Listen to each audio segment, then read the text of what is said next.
Well, good afternoon, folks. If you guys could just give me a heads up on X, if you follow me there. Just give me a 5x5 if you guys can hear me. I'll be singing Celine Dion today. So that's what's on the docket. Acapella.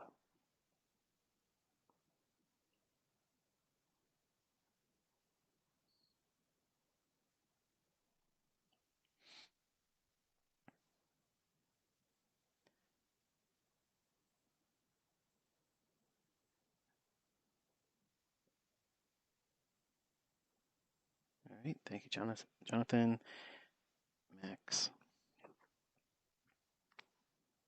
Neil, thank you.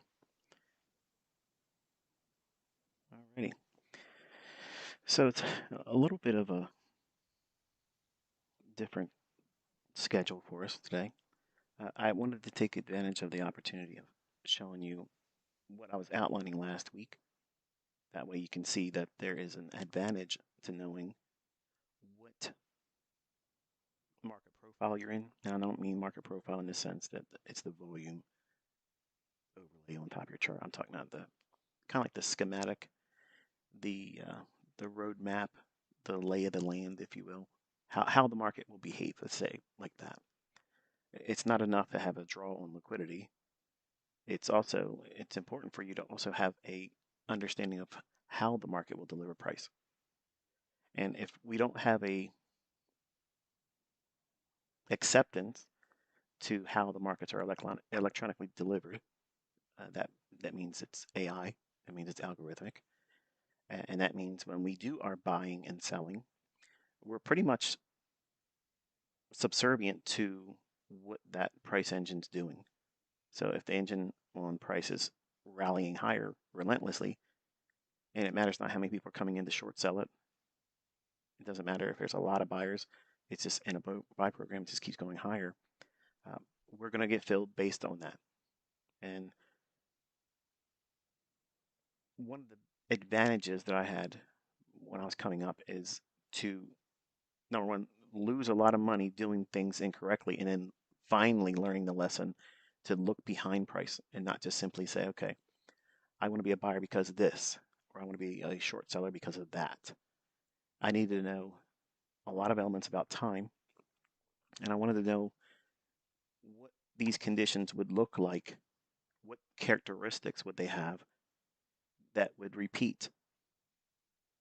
When I would go in and expect the market to perform a certain way, and then it is denying me of that opportunity to see precision, timeliness, the explosiveness that I would want to see in my short-term trades, what characteristics were either noticeable before going into that condition and then not seeing it realized in price action and therefore losing, or finding the opportunities where these characteristics would not be present that would hinder my ability for the trades that I would participate in to see profit. So differentiating the market conditions between a low resistance liquidity condition where it's easy trading, very fast runs, easy, obvious levels for targets, obvious level where your stop should be, and just a real fast run to targets. It's a real pleasant environment to trade in. But that environment, as I've indicated many times, it's not an everyday instance. So low resistance liquidity runs are not an everyday, every session delivery in price. So it is my goal basically as the educator is to kind of counsel you to look for these types of signatures and price action that would lend well to you observing and identifying when it's problematic or where it's likely to be problematic. So that way, at the very minimum, you're going to refrain from using the highest form of leverage that you usually would. So with that in mind, I want to kind of take your attention over to the NASDAQ. This is our December contract on a 1 minute basis. And I'm going to take the lipstick off for a moment because I want to see, well, nah, I'm going to leave it on there because if I do that, the watermark goes away and then yahoos on YouTube and whatnot. They post it on their channel, then I got to take it down and read their crybaby emails. Oh, you got a copyright strike against me. So when we looked at last week's lecture or lectures, I talked about how where we can trade the pre-market session and what type of climate would indicate when I would trade predominantly just the pre-market session and not during the AM opening session.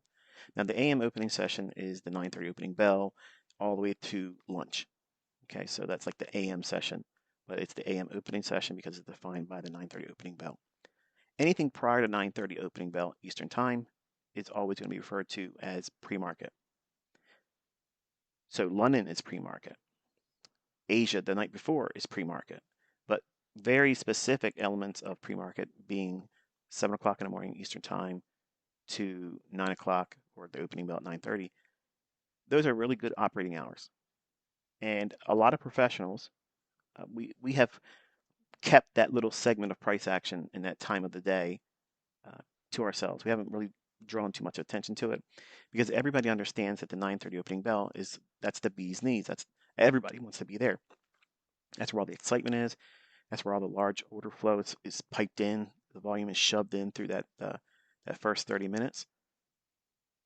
And it is important for you to know that that's not all there is. Just like there's an opportunity to be trading in the lunch hour, which is usually a reversal mechanism. Whatever was profitable in the morning, generally we'll either see a consolidation or a alt-right reversal on whatever was profitable in the morning. So if it went up in the morning, lunch will go back against that, either in its entirety of the move or a large degree of retracement, and then continue after 1:30 in the afternoon Eastern time, resume whatever the morning session trade trend or direction it was moving in. But if you looked at the economic calendar, and hopefully you do this, okay, you should be spending time with that on the weekend and kind of strategizing what it is you're going to be focusing on for the week to come. And you should have noticed that there is an absence of any kind of medium impact or high impact news driver for Monday. Because of that, we want to look at the pre-market session because many times that's going to afford you a lower risk opportunity, and it's going to be more likely to be low resistance versus the AM opening session being higher resistance because there's an absence of any kind of news. That means that the market could either do one of two things. It could just be consolidating, going sideways, doing very much of nothing, or it could become surprisingly one-sided, which doesn't always indicate in advance what side that's going to be on. It could be met with a large Judas swing, and then it does a directional move. So it's kind of like it's an outlier, a day or a profile that I wouldn't expect, and maybe you would fall victim to that and miss that type of day.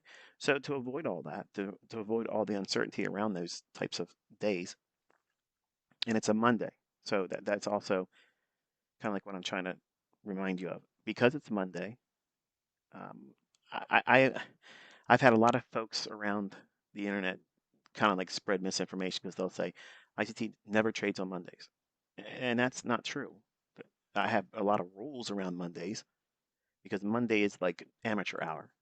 It's generally where everybody comes out there out the gate and they want to do something because they've been sitting on their hands the entirety of the weekend, and they get some kind of trade idea or they talk to people online in chat rooms or on whatever medium they're using, and they get all hopped up on goofballs thinking that somebody has better insight than they do. And what happens if they're right and you don't trade like they do? So you end up building this sentiment idea. So that's why I'm a little leery on trading right out the gate on Mondays because everybody out there that doesn't know how to trade, doesn't know how the markets work, they don't understand the underlying mechanics of what makes these price engines move. They're basing their assumptions and their actions on a hope and a whim and a prayer. And those three things generally don't bode well for profitable, consistent trading. So on Mondays, this is where you write this stuff down, folks. every Monday of non-farm payroll week. That means usually the first week of every month. And yes, I'm aware that we're still in October, but I'm reminding you of these rules, okay? So on non-farm payroll weeks, I am absolutely every Monday of that week, I'm trading that because that's where the cleanest price action is going to be. On Monday and Tuesday of that week of non-farm payroll, so whenever there's an economic news driver that has NFP or non-farm payroll Friday, I want to be done trading by Wednesday morning AM session. And then, unless something extremely overbearing in terms of obvious, will I trade on Thursday or non-farm payroll Friday? I have done it, but I just generally like to do all my work on the Monday and Tuesday. And at worst case scenario, if I'm up and I'm not, if I'm not sleeping, I'll do something in the London session. But predominantly, I'm trading on the Monday session of that week, and I'm content with whatever I earn there. I don't do anything on Tuesday. I don't do anything on Wednesday if I made money on Monday of non-farm payroll. Every other week, every single week, apart from non-farm payroll, I am testing to see if there's certain things in the works. First and foremost is, what does the economic calendar say? Because if the economic calendar is devoid of any kind of high impact or medium impact news driver at 8:30 or after the opening bell at 9:30 or so, then I know that I want to be trading on the pre-market session. That means 7 o'clock in the morning Eastern time up to the 9:30 opening bell. But I don't want to be in at 9:30 or afterwards because, listen to the rule now, it's not non-farm payroll Friday. It is a Monday. There is an absence of medium or high impact news drivers on the economic calendar. So you have so many things complicating the battlefield, if you will, at 9:30 for everyone else out there that's not really equipped to be trading. There's a lot of people out there that are pantomiming like they have an understanding of the marketplace, but they're not really aware what it is they're doing. And they're losing money behind the scenes, or they're just completely lost. For me, I want to think about it professionally and think that I know that they're going to punish the less informed individuals at 9:30. They're going to do that. It doesn't mean that you can't determine where the market's going to draw to. Okay, so just make sure you are aware that I have made that very clear here. I'm not suggesting by any means that you can't trade on a Monday like this. I'm not suggesting that at all.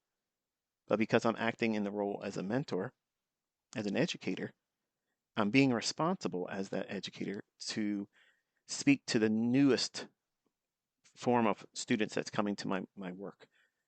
This is all rehash for people that's been with me for a long time. And it's unfortunate because they have to hear that, because I have always a new round of new students coming in. I almost said employees, but a new round of students coming in all the time.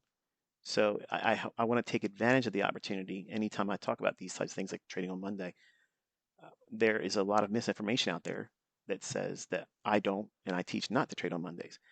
I teach very specific rules, so that way you, as a student of mine, would know very clear that this is a Monday that I would or would not be trading. And if I'm not seeing an economic news driver, that means some kind of report at 8:30 or during the 9:30 to 9:30 to 10:30 portion of the morning session, then I'm not going to trade the AM opening session. I'm going to trade ahead of the opening bell. And that, to me, is one of the best things I ever learned how to do and condition myself with discipline. Say, okay, I have this rule. I have a rule that says if these conditions are met, it's a Monday, there's no economic data coming out, then I know that I'm going to get punished with harder delivery and price. That means it's going to be high resistance. It does not mean that we will not see our objectives traded to. Because if you look on Twitter this morning, or X, I showed you a live trade with real money in a real regulated broker, hitting my target. That was my pre-market session short. That's all I cared about doing. I didn't care about going long. I didn't care about getting short after 9:30. I didn't care about silver bullets. I didn't care about optimal trade entries, model 2022s. I didn't worry about none of that stuff. I went in, got some bread, and I left. And I did things on my own personal schedule that required my attention elsewhere.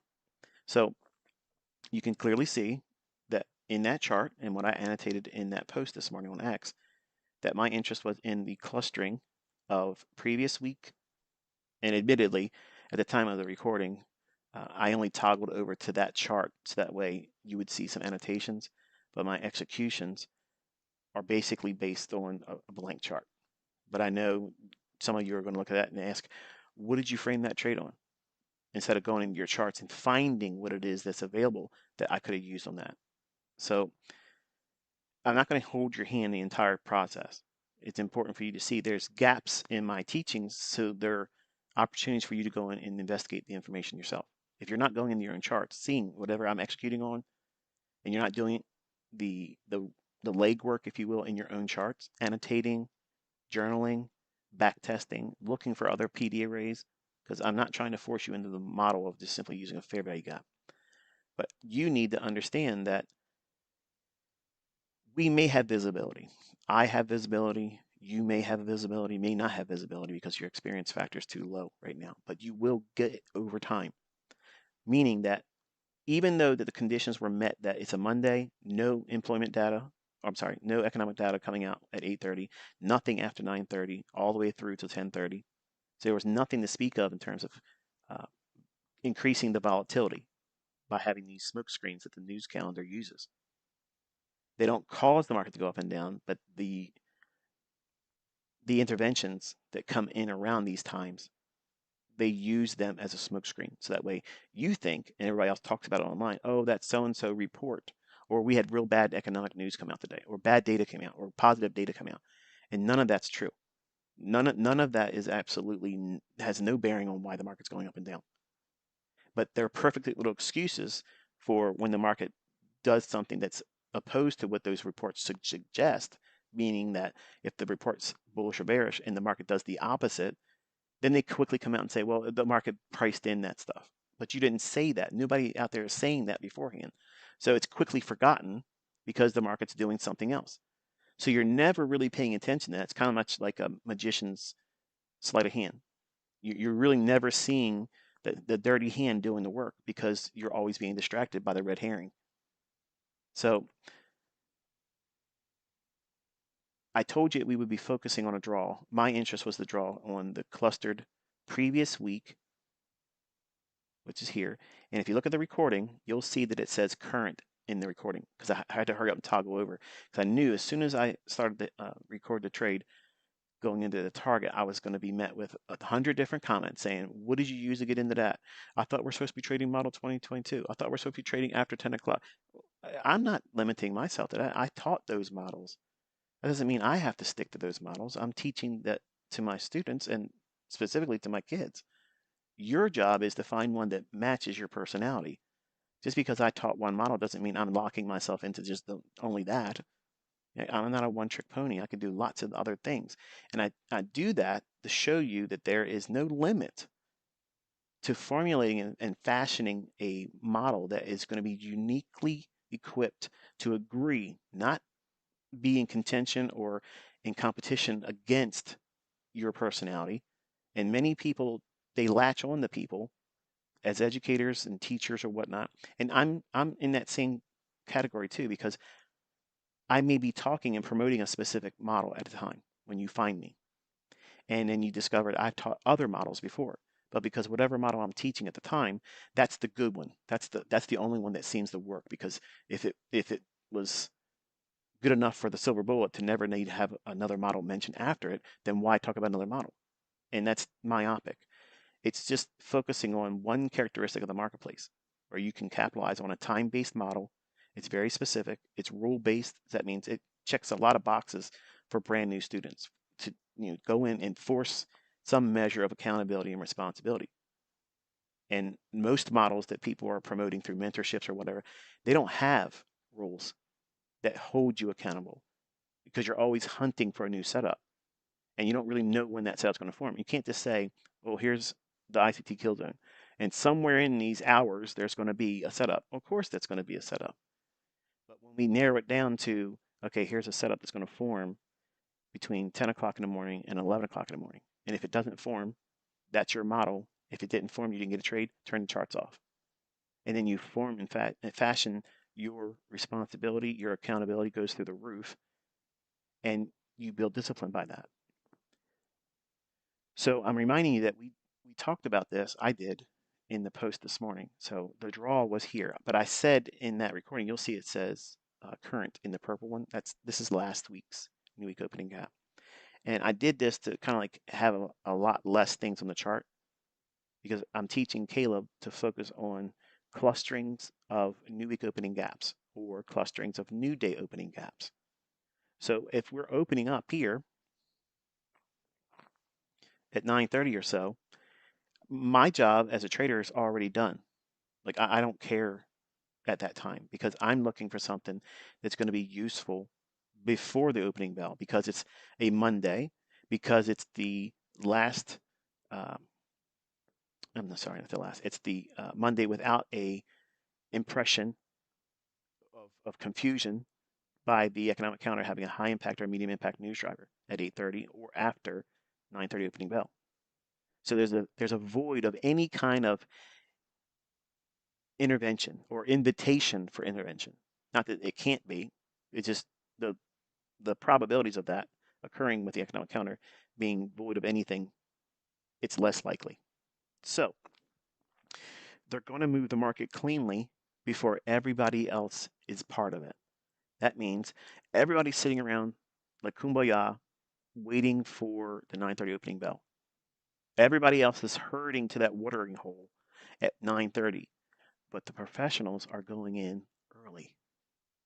We're going in and we get ours early because we know that there's going to be a whole lot more predatory price action after 9:30. Why?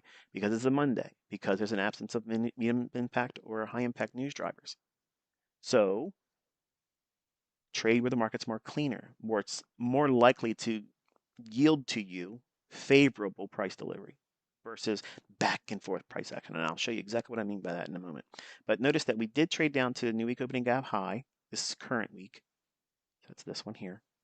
And we failed to get down to consequent encroachment of the current new week opening gap. So if we take this one and this one, take that off, this is what the new week opening gap looks like right now for this current week. So it's rather large, okay? And we did not trade down to consequent encroachment of the present current new week opening gap. And obviously we haven't traded down to the low either. But inside of that, we have last week's new week opening gap. And notice that's in the lower half of the current new week opening gap. When I see stuff like this, okay, it promotes the idea that it's not enough to expect it to trade down to the new week opening gap high. That's reasonable. That's like a low-hanging fruit objective. So Caleb is being taught that whatever level is first when you're looking for a short, meaning that we have two new week opening gaps here. This could just as well be a new day opening gap clustering. So there's very close overlapping, if you will, gaps.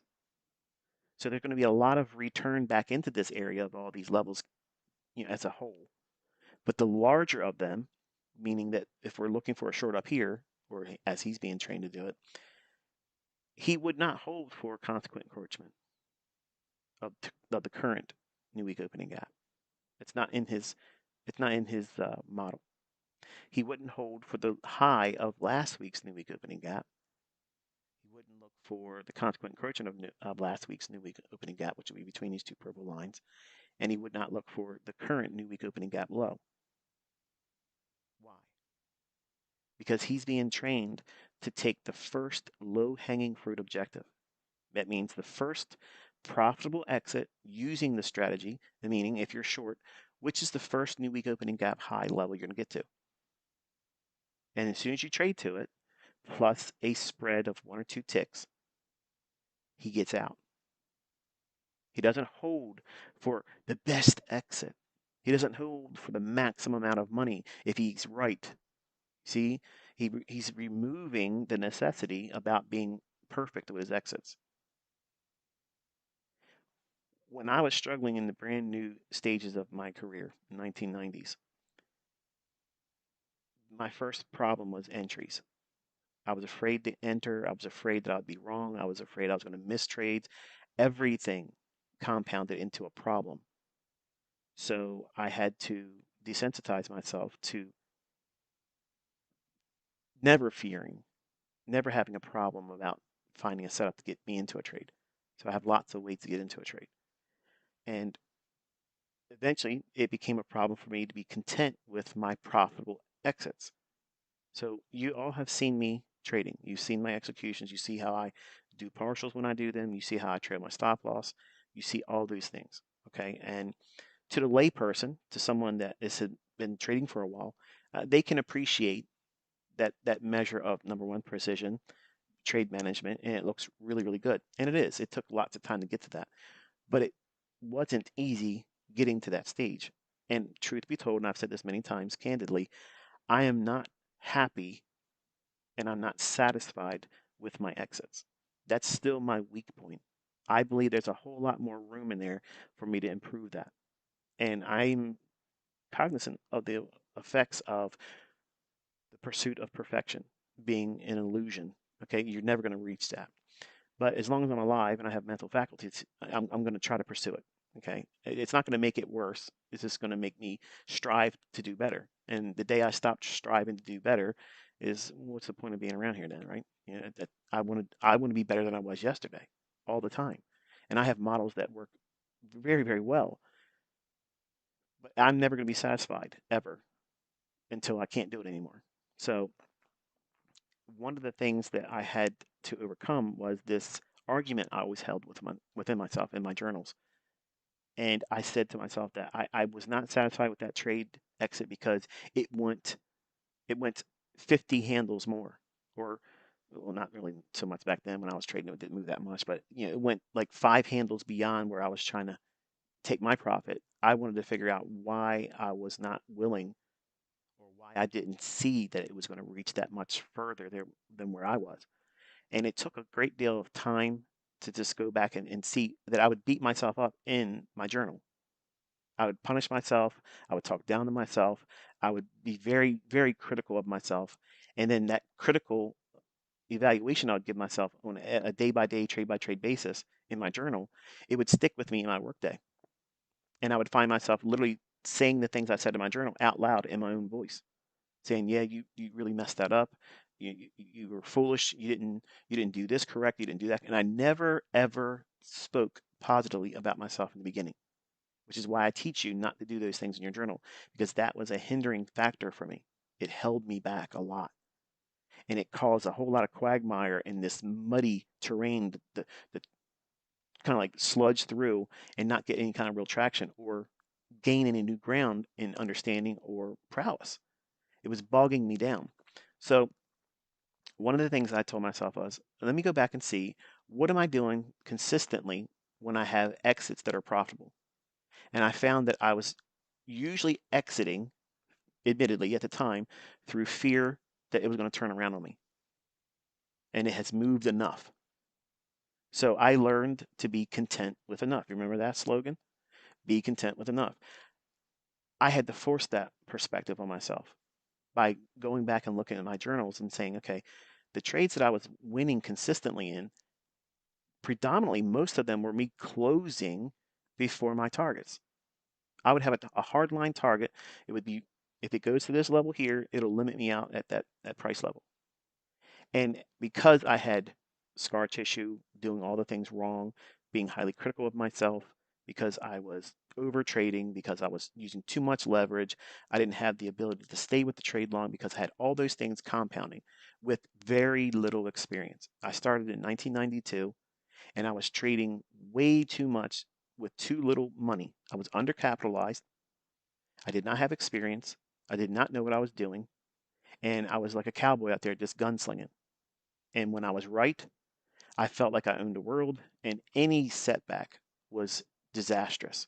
It was absolutely disastrous because I made sure I punished myself way beyond what would be reasonable. So one of the corrections I made in myself was going back. This is why if you don't journal, you don't have this resource to tap into. You're not going to remember every detail about every trade you did. I can't remember every detail, but I can take myself into a journal and I can show everything that was pertinent at the time and the open, high, low, and close, and the highest high in the first hour, the second hour, the third hour, and the same thing at the last half of the trading day. I have all those details. And if I was watching price at the time, what I was thinking and how I was feeling, and if I engaged at all. You don't have that.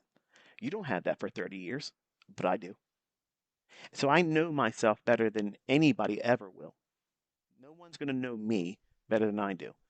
I have a clinical history of documenting how I felt, how I thought, how I overreacted, how I ignored foolishly certain things that should have been brought to my attention in the forefront of my mind about what I should be focusing on predominantly and less on money. Because the money aspect, that was what I was pursuing because I needed that to change my status. Because if I could change that status, I would win my ex-wife back because I was a young, broken-hearted man. So I was not trading for the right reasons. I was trading for a revenge plot. Okay.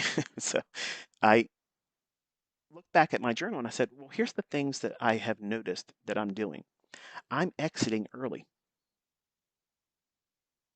All my trades were exiting early, and 90% of them were impulsively exiting, meaning that some kind of mental threshold was being tapped into where I could not muster the strength, the courage, the fortitude, the willingness to hold on to the trade any further. But nothing had underlyingly changed about the trade. So what was manifesting? My physical inability to hold on to the trade because my mental capital rather, had been exhausted. I'm in a trade and it's profitable. All I have to do is hold on to it, and the trades many times would have hit the target. But because of losing trades, because of being stopped out, because I've missed trades, or because, and this is the big one, because I was over leveraged, I had too much on based on the amount of money I had in the account. So every tiny fluctuation, whether it was moving in my favor or moving against me, it was enormous pressure. It was enormous pressure. Any ticks that moved in my favor was like a euphoric wave of yes, yes, yes, relief, relief, keep going, keep going. And if it moved 2 ticks, I would say, okay, give me 5 more ticks. And then if it moved one more tick, I'd say, okay, give me 3 more ticks, give me 3 more ticks. And then one tick would come back, which is normal delivery. Then another 2 ticks down. And I'm freaking out. I'm like, oh, it's reversing, it's reversing. It's everything I talk about in the long parts of the lecture. Which, by the way, this is that kind of lecture. So you want to learn how to make money, you want to learn how to hold on to a trade, how to work yourself through these hard things that real trading takes you through. These are the lessons and lectures you want to listen to. It's not the buy, the sell. Here's the candlestick formation. Here's the order block. None of that stuff is important compared to this stuff. Because this is what fixes you or keeps you on the straight and narrow. And I'm telling you, what changed in my trading was how I think about money, how I think about the fear of holding on to the outcome. So if you don't over leverage and if you don't over trade and you're being disciplined about what it is you're executing on, there has to be a rule, there has to be a model, and there has to be some measure of a threshold that you're aiming for that is a low hanging fruit objective. So what I did was I went back and I started seeing things in my exits when I would impulsively close the trades and not let them go to target. 90% of the time, they were hitting one or two PD arrays that were in favor of me, but before my actual target or terminus. So I elected to come up with the idea, okay, well, this is like low hanging fruit. It's easy. I can do these trades. And if I stick to doing that, then that could be my model until I get better at doing this. Because I had a lot of problems I had to fix within my thinking and a lot of scar tissue. I had lost a lot of money. I was in debt. I was trying to figure out how I was going to clear all that up and still win the heart of my ex-wife back. Okay. So that never happened, by the way. But the idea of looking for low hanging fruit, this easy objective, aim for that. because you're going to have a higher strike rate if you can pick the easiest objective to trade to. And it doesn't matter what ICT shows in his trading execution. It doesn't matter what any of my other students do. It doesn't matter what your favorite Furu, live streamer's doing. It doesn't matter how much they got in their payouts. None of that has anything to do with you. That's not a direct relationship or correlation, rather, to you being a good trader or not being a good trader based on what other people do.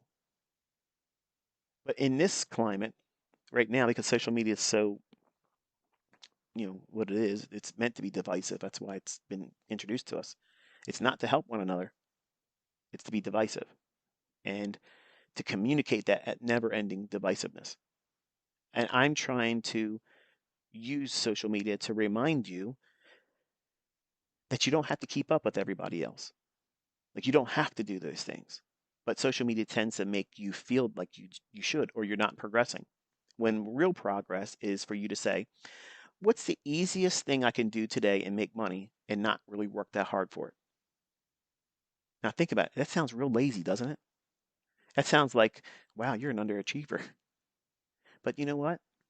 That's exactly what every new student should think like, because you don't have the skill set to be an overachiever, but you try to be an overachiever. What do? You trade more, and you trade with more leverage than you should, and you try to do more money in profit with an undercapitalized account, and you wonder why you feel like you can't do it, and you wonder why it's stressful, because you're trying to do something that's next to impossible with those conditions, and that's why I kept blowing out in the beginning. 1992, 1993.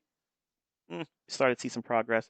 94, I pushed it too hard, thought I figured it all out. Hurt there a little bit too. And then in 1995, it was like a swing year for me.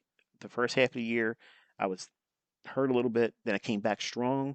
And then in the quarter, like the third quarter, I was introduced to a lot of the stuff that I mentioned many times with Larry Williams, his confidential trading course, VHS stuff.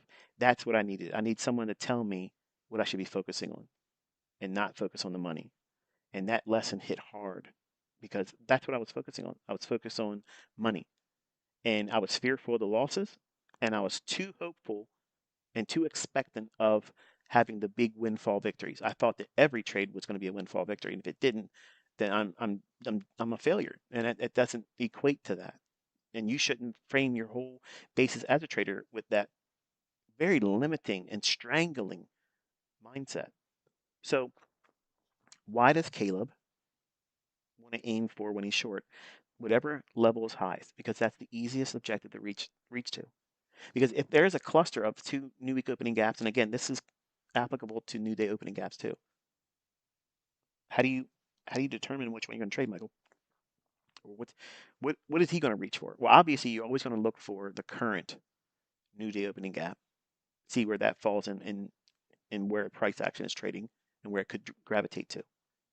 If you're using the new week opening gaps, then you're going to obviously look for where's this current new week opening gap. And is it in close proximity in the last 5 new day opening gaps or 5 new week opening gaps? And if there's an overlap of any two, it's all you need, just 2 of them. And if there's more than that, it just means it's going to be a larger degree of probability that it's going to shift and reprice to that level. Because whether it's been traded and filled in or not as a gap, it matters not. But if the gaps are open and they're unfilled, like we have here, these 2 are wonderful. It's going to create like this black hole effect.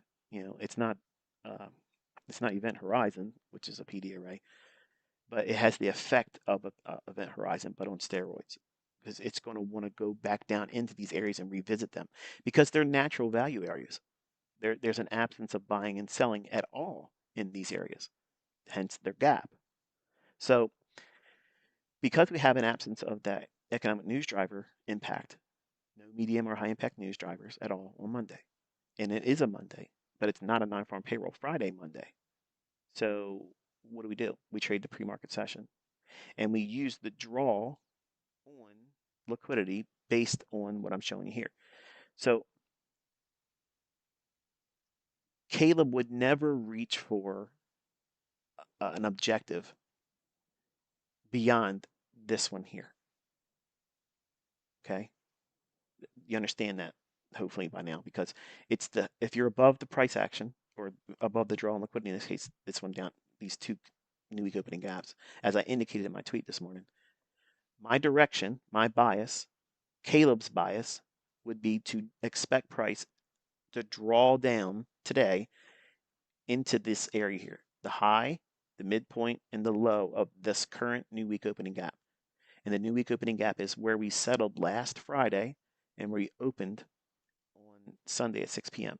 That's what these levels are. They're here. Okay. And the purple ones just go back one more week prior.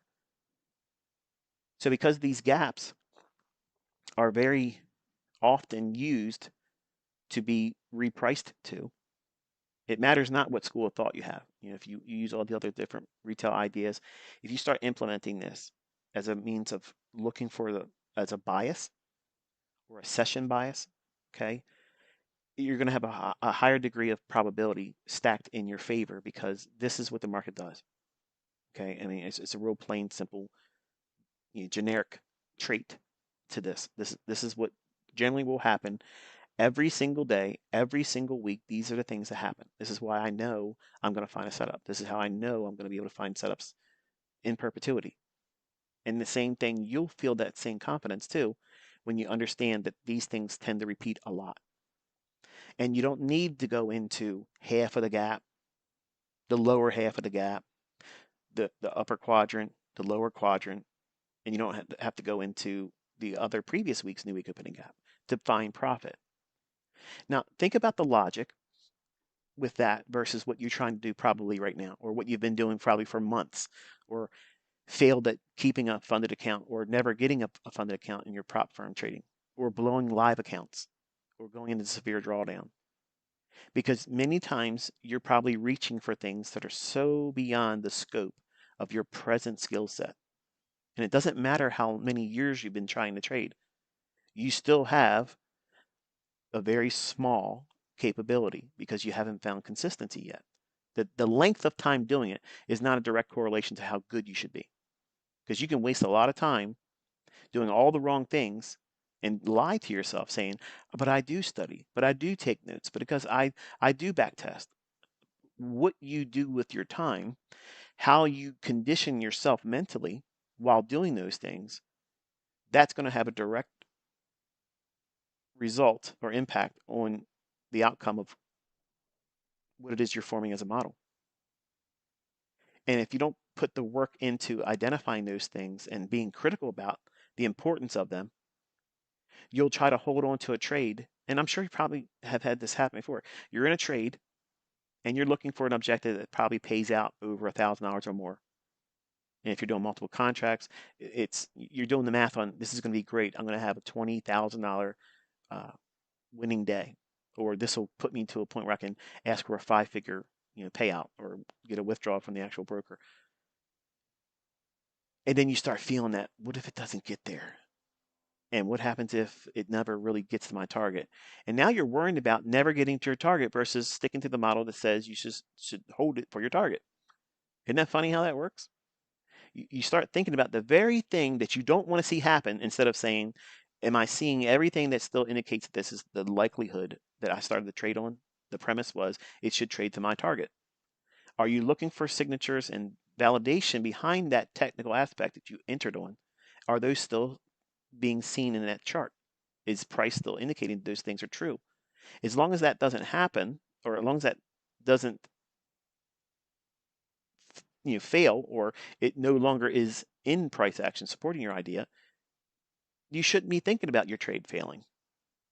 Because what you're doing is you're teaching yourself to have negative concern while the trade's underway.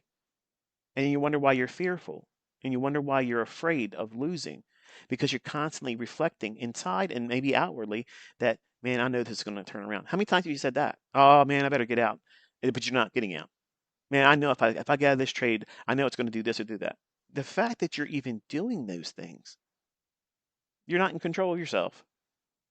You're not in control. You're not driving anymore. Your emotions are driving. And the first tree that you come to, that's what you're going to run into. That means you're going to impulsively do something, or you're going to get reckless.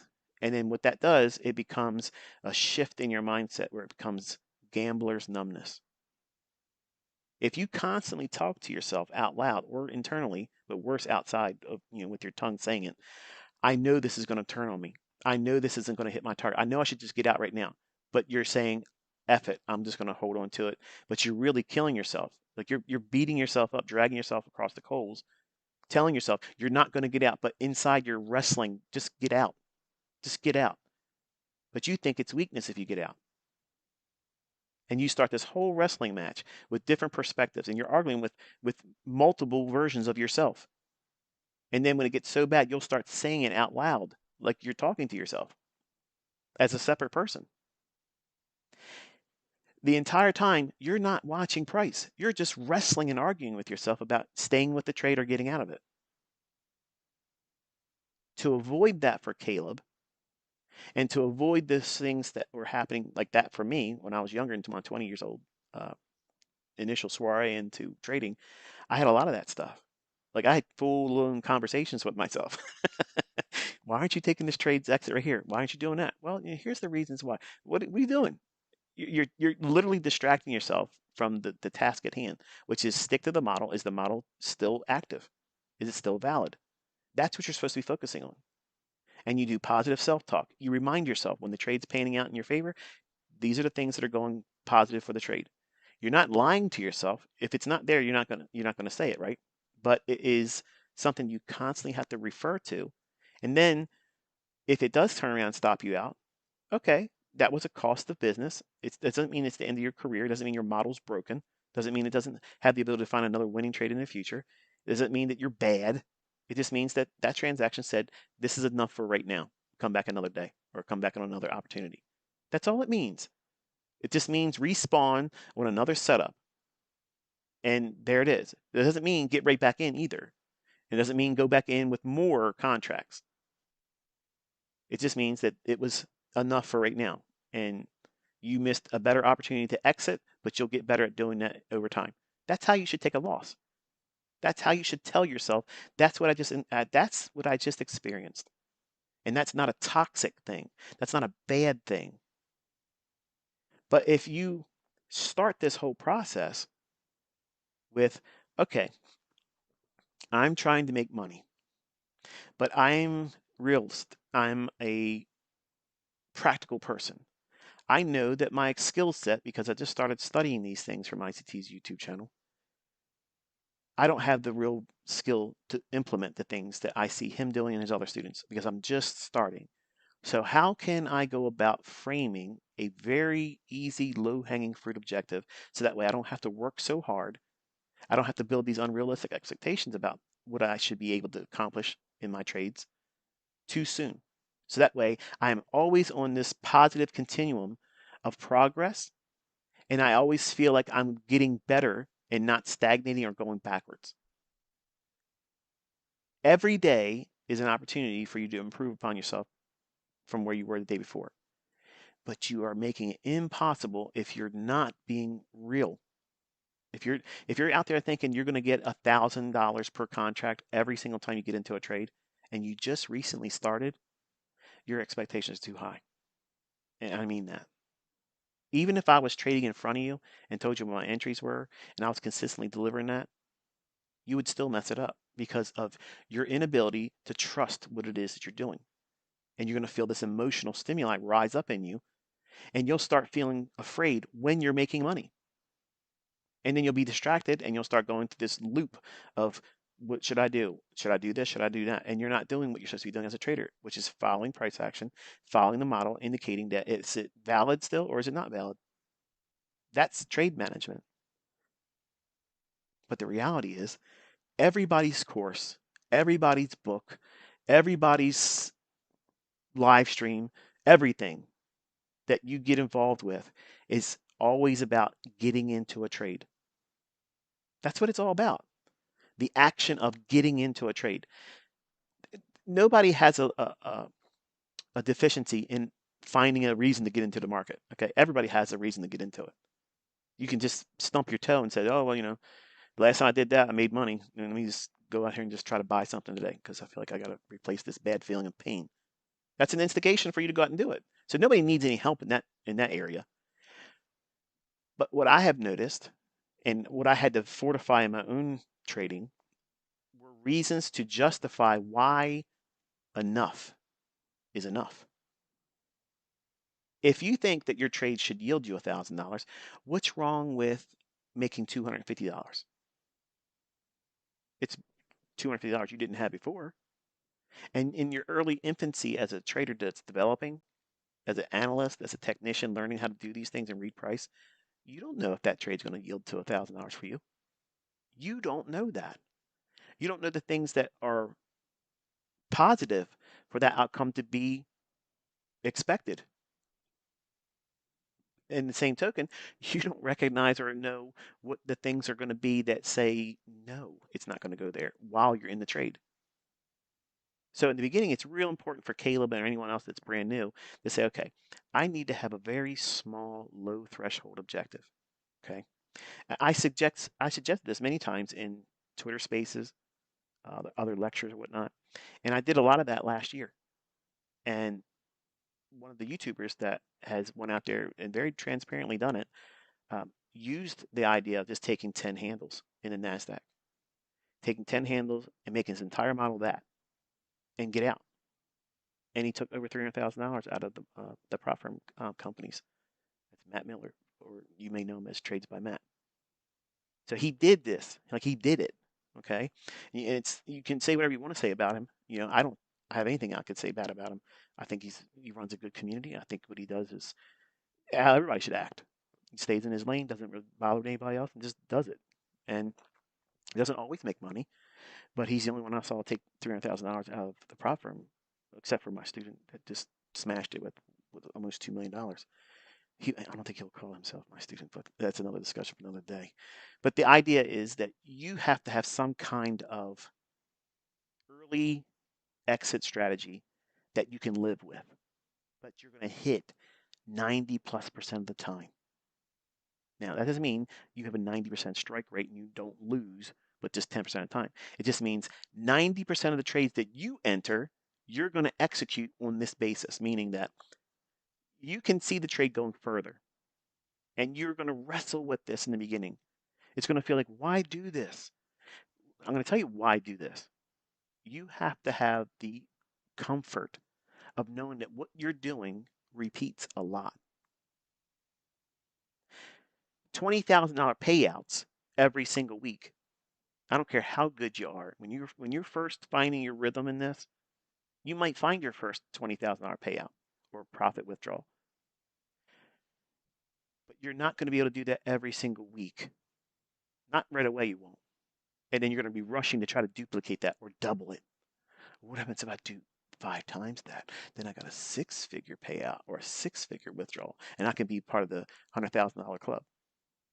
Everybody will find respect in me in that regard if I do that. What are you doing? You're not trading for money. You're not running a business. You're trying to get clout. You can make all the money in the world, all the money in the world that you'd ever need and want. If you take yourself away from those things initially, that doesn't mean you can't come back to it later on when you learn how to do these things consistently. But if everything you're trying to do is an image-based marketing thing, doesn't it make sense for you to be consistent? Doesn't it mean that you should have some kind of track record where you can show that what you're doing, that you're going to try to garner attention from, whether it be signals or live streaming or whatever it is you're going to do? The surest, fastest way to get there is to look for low-hanging fruit objectives. I promise you this, okay? I promise you. You think that $250 isn't enough right now. It's not enough right now because you see my results, you see my students' results, you see other people out there getting their results, and they're getting paid with real money. And you're trying to measure up to that stuff. And you're thinking, wow, I'm going to have to do a whole lot more than that or people won't recognize you. That's bullshit. Because I have a great deal of respect for someone that can walk out there every single day and find the reoccurring pattern, not just throw the dice and I made $250.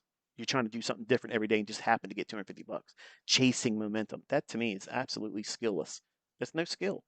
That's tantamount to going to the casino or playing the lottery. You have no model. If it's moving, let's run after it and chase it.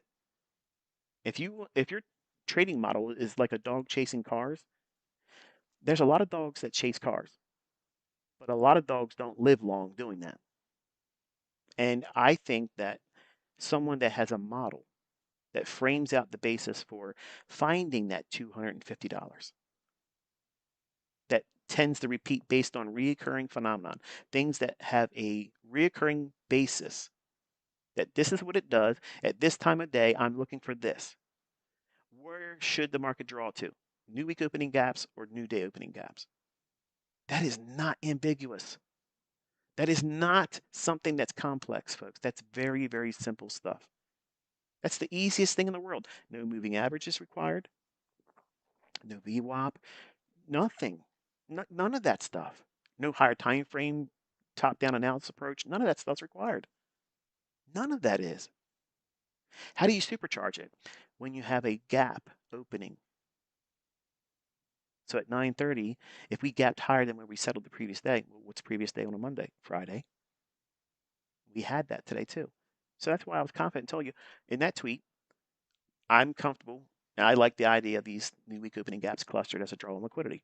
Where did the market go when your charts? Did it go parabolically higher today?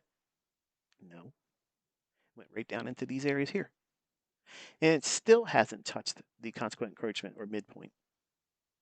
And that further validates what I'm teaching you and what I taught my sons, that they can see dad do really amazing objectives and it can go trade right to the tick high or just a few ticks away from the high of the day, of the session, of the morning price swing or the afternoon price swing. And that's a goal for them. But that's not I got to do it that way or it fails.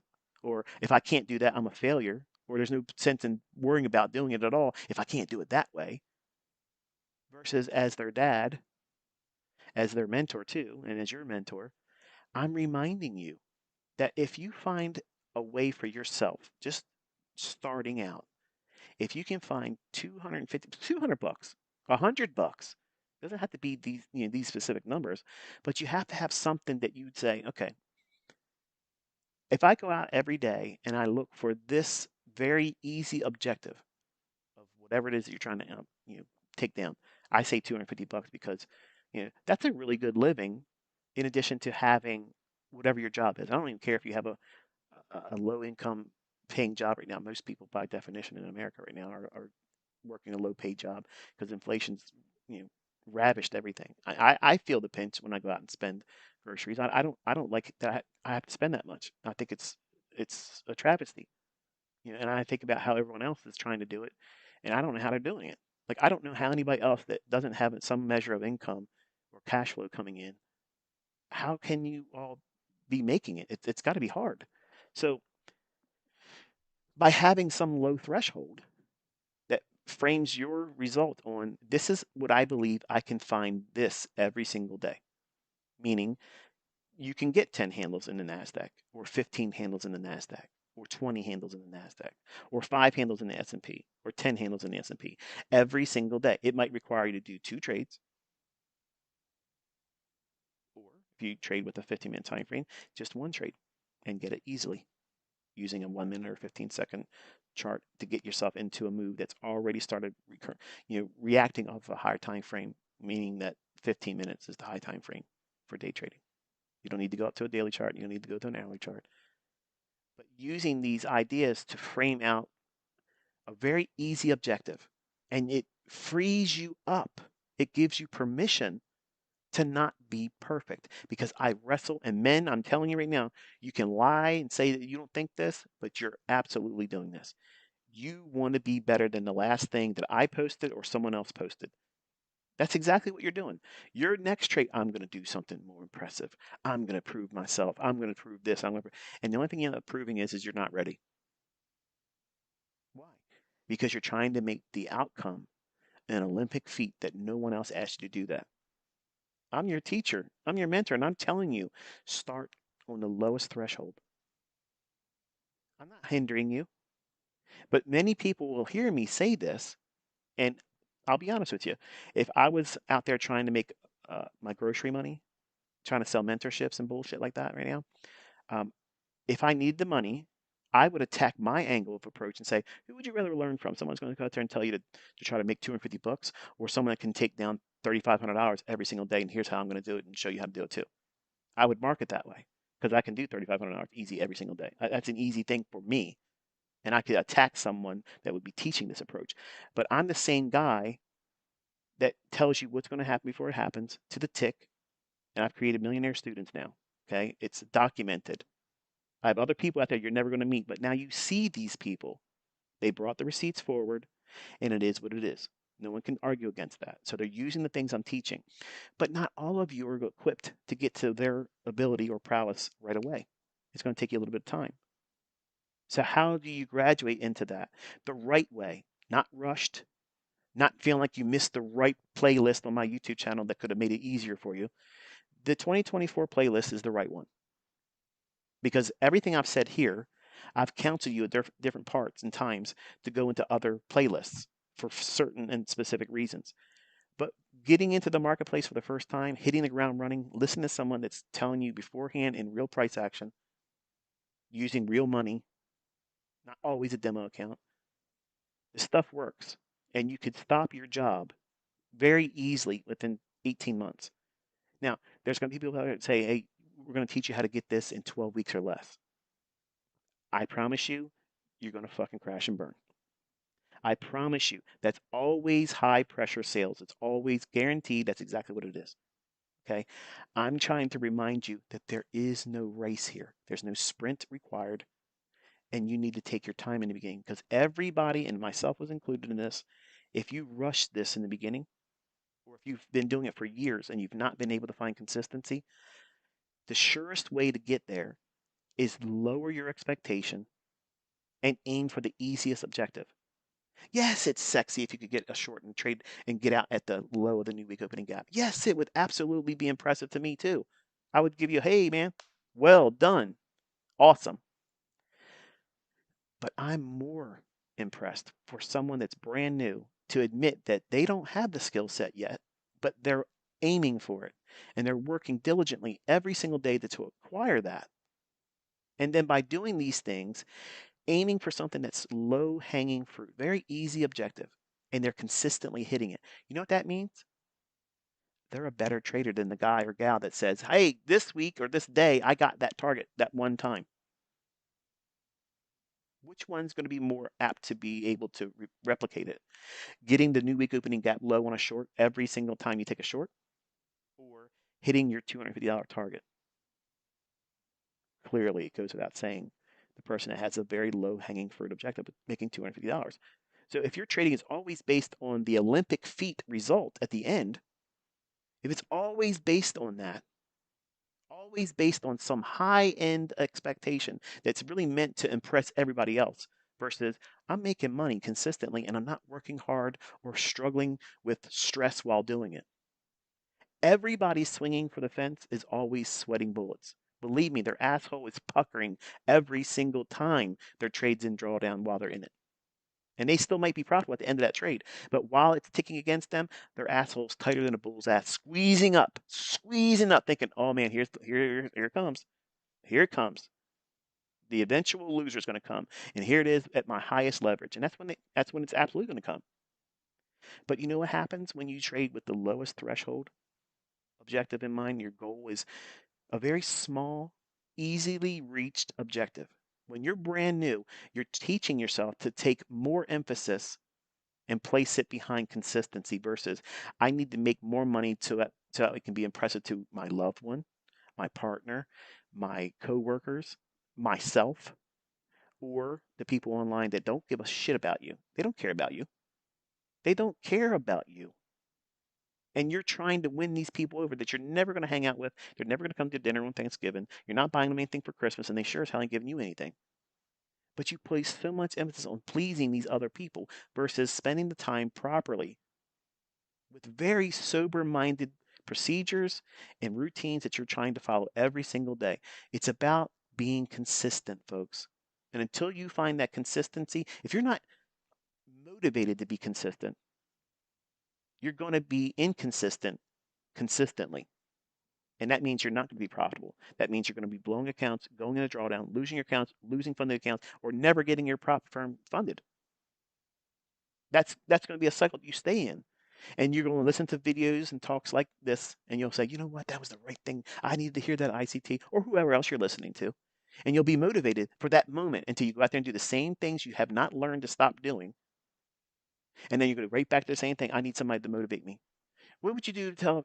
What would you tell somebody that has consistently really trying hard to make money but are unprofitable? Listen to these lectures.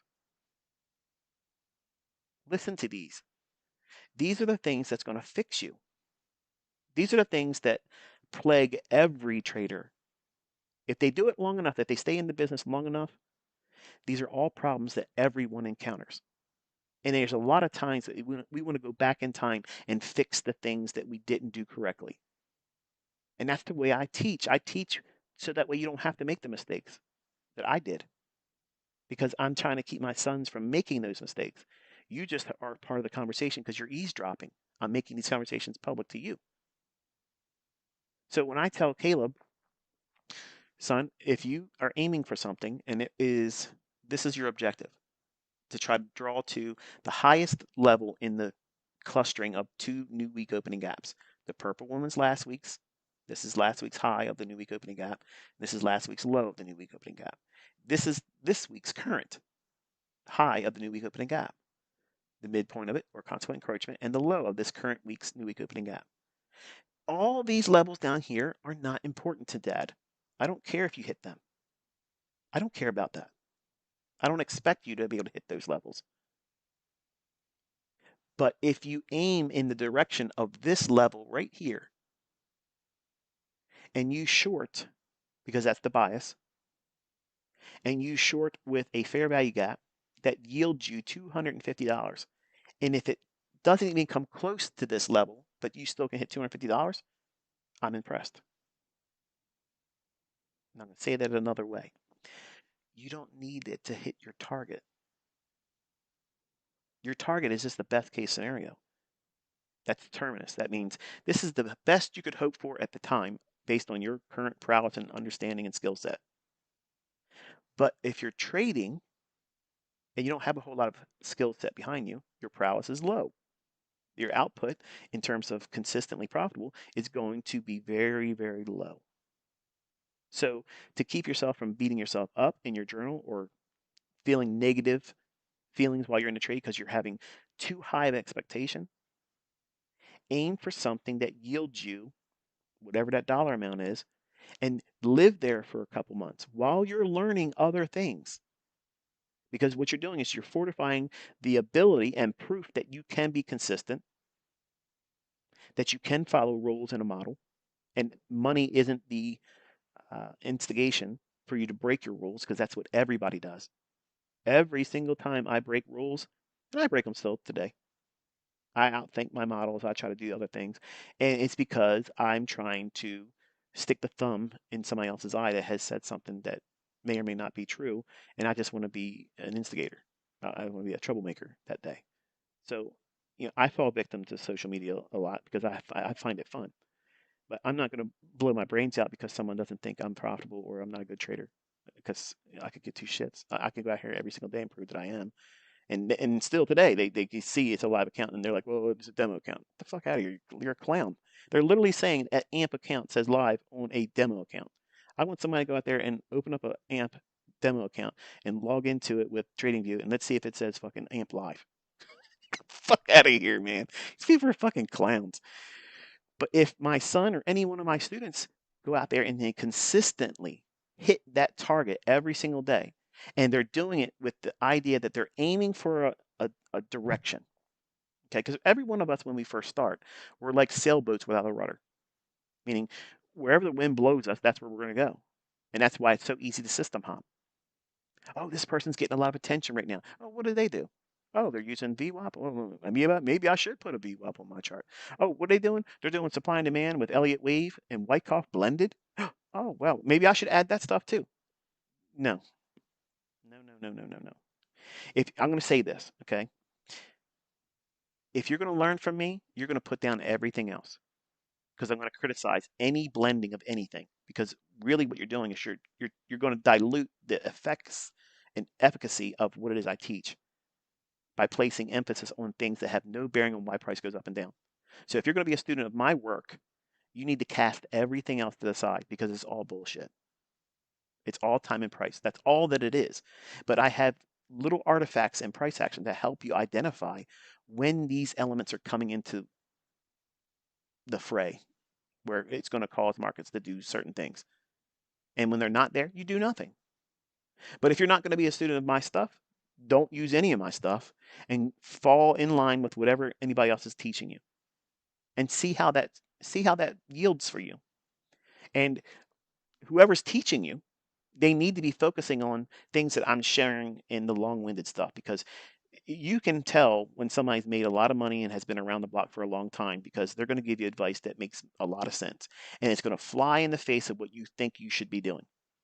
That's how you know right away that somebody has a little bit more wisdom than you. And I rejected that when I was younger. I rejected that on the things that mattered the most. When people were trying to suggest that I shouldn't risk so much money, I was like, not me. I'm going to go in there as much leverage I can put on. That's what I'm putting on because I have to quit my job. I got to get out of the rat race. Well, Caleb, he just experienced getting fired. He lost the job because of output, his ability to keep up with a quota that they raised up. He wasn't able to meet that criteria. So now he has to work at a job out of state. He spends more money in commuting.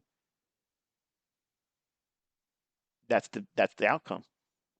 And I could be the dad that says, "Here you go, son. Here's $100,000 for this year. Live comfortably, and then in January I'll give you another $100,000. Live comfortably, and just do whatever you want to do, and just be a bum." I could be that, but that's not what I want. So now the motivation that is required to learn this, he has it now because he knows what it tastes like when you're eating the shit from the shovel that they give you and call it a job. He knows what it feels like now. So that motivation to learn how to do this is highest than it's ever been. And for some of you, it's going to take those types of lessons in life where something's taken from you or hardship comes. And you're forced to say, okay, what am I doing this for? Am I really in here trying to get worshipped by other people on social media? Is that really going to pay my bills? Is that really going to make me a better trader? Or is it something as simple as saying, where's the market going to go? How can I find a way to facilitate a mechanism or model that says I'm buying or selling today? What is that? Well, it's two different things here, blended. A gap opening at 9:30 based on previous day settlement. So the first 30 minutes right away, you know the bias is based on that gap, half that gap filling. But what happens when half that gap filling also yields something beyond that, where you have clusterings of the new day opening, new day opening gap or new week opening gap? What happens when that is in the storyline too? Then you have much more likelihood of the 70% probability of that half of the gap from 9:30 opening bell and previous day settlement filling or printing, and then full gap closure or three-quarter gap closure or even more until we get into the highest level of clustered new week opening gaps or new day opening gaps. Both of these are indicating that the market's going to go lower right from the opening bell. So we're not even trying to predict the closing price. We're not trying to predict the weekly range direction. We're not doing any of those things. We're looking at guerrilla warfare techniques where you just go in there. Okay, if you walked out your house and shit hit the fan, all hell breaks loose in your neighborhood. You know, do you know what you're going to do? How you're going to react? What are you going to do? By trading this way, Caleb is not required to have everything else that I've made available to all of you on my YouTube channel. It gives him something to focus on right here, right now, which is the reason why I said 2024 is the perfect starting point. There's other things you can learn in all the other playlists, but you should start here at this one if you've never done anything else with my work. because it's over top of live price action. It's giving you something that is intended for my own son. It's not wishy-washy. It's not ambiguous. They're very, very specific things I've given you in 2024's mentorship. I peeled back all of the fluff, okay, and where it's necessary, the talking points like I'm doing today, it's to remind you the importance of why I teach the way I teach. Last week I covered these conditions here.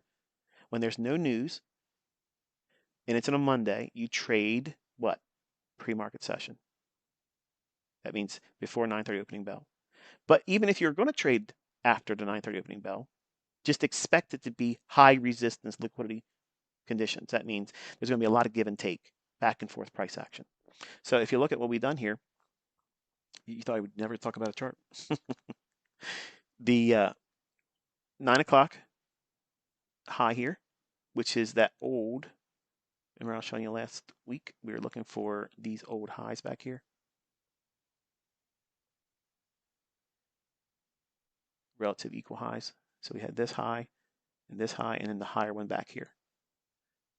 So all those levels were traded to last week, and then we were working those same levels here initially on Monday. And then finally we traded up into the lower one here, and we broke down aggressively. So at 9:30,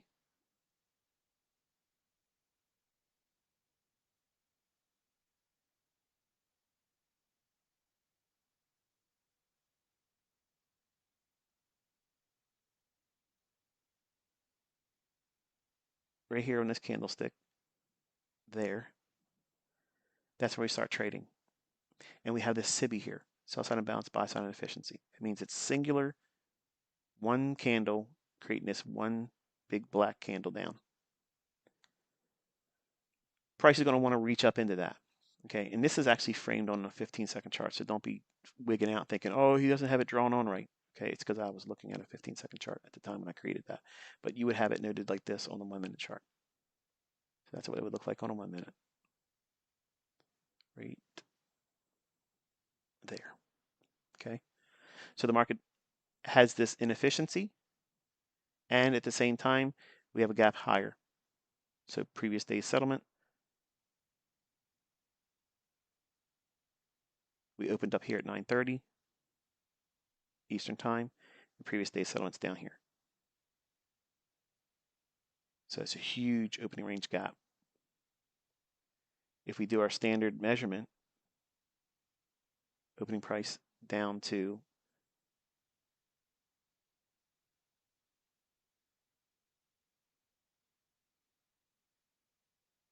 previous settlement, here's half gap or consequent encroachment of the opening range gap. We opened here, we traded down to here, inside of the first 30 minutes. So again, for the Yahoo out there saying ICT's lying, it's not 70% accurate that it fills half the gap within the first 30 minutes of trading. How many times have you seen it now? How many times have you seen it, right? So we have the market trade aggressively lower right from the opening bell.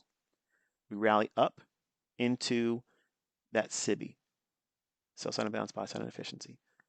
Trades then lower from there into the half gap here, fails to get down into new week opening gap high. Characteristic of what? High resistance liquidity conditions. Yes, it's likely to trade down there. Will it do it on its first pass? No. Will it do it on its second pass? No. Retracement, consolidation, get real close to it. Oh, no, not yet. And then finally, boom, it drops down and hits it.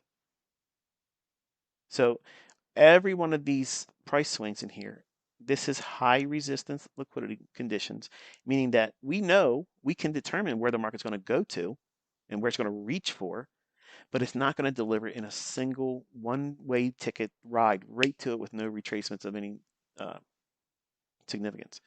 That's the type of trading I'm teaching you to look for, Caleb. Those easy trading days, those easy conditions. If you base all of your trading on that, your drawdown will be next to nothing. Your losing days will be next to nothing. Your fear by being in the market will be zero. Length of time in trade, lowest. And your profits will be easily met like that. Now, think about who you learned from, every one of you that are listening. How many books have you read? How many courses have you been part of? And how many mentorships did you buy into? How many live streamers do you listen to? They don't have a way of being able to filter out the chaff because every day is a trading day. Yeah, yeah, I guess it is. But the outcome may not be favorable for you. If you're brand new and you're listening to these yahoos that have jobs, are going to tell you something that may not be impactful for your embetterment. That may actually be problematic to you. But you get caught up in the frenzy of, I want to be part of the clique. I want to be part of that community. That community, that community. Whatever. You know who's in my trading room with me when I'm taking trades? None of you. I'll say it this way. Who's in there cheerleading me and telling me what trade to get into and where to place my stop and patting me on the back when I made $25,000 in 10 minutes? Who's there patting me on the back when I'm making six figures inside of 2 hours? Who's doing that? None of you. I don't need those things. You don't need them either. You don't need to be part of the ICT community. You don't need to be a part of anybody's community. You need to be a community of one, an island in and of yourself, completely separated from everybody else because the minority is the right mindset here. You want to be independent. A sniper, they don't go out there and hold hands walking through the forest or the tall grass, getting to their kill zone where they're going to set up shop and start going after everybody. They don't do that by themselves. Very, very slowly, they work their way to their area. It may take them days to get to that level of where they're stationed to take that shot. A lot of preparation by themselves. And their whole basis is what? Precision. Not teamwork, precision. Independent, done by themselves. That's exactly what trading is. It's not a fanfare event. It's not a team effort. And a lot of you want that team effort stuff. You want me to sit out here and put you in the same trade I'm in. And I'm trying to teach you that that won't work. That won't work.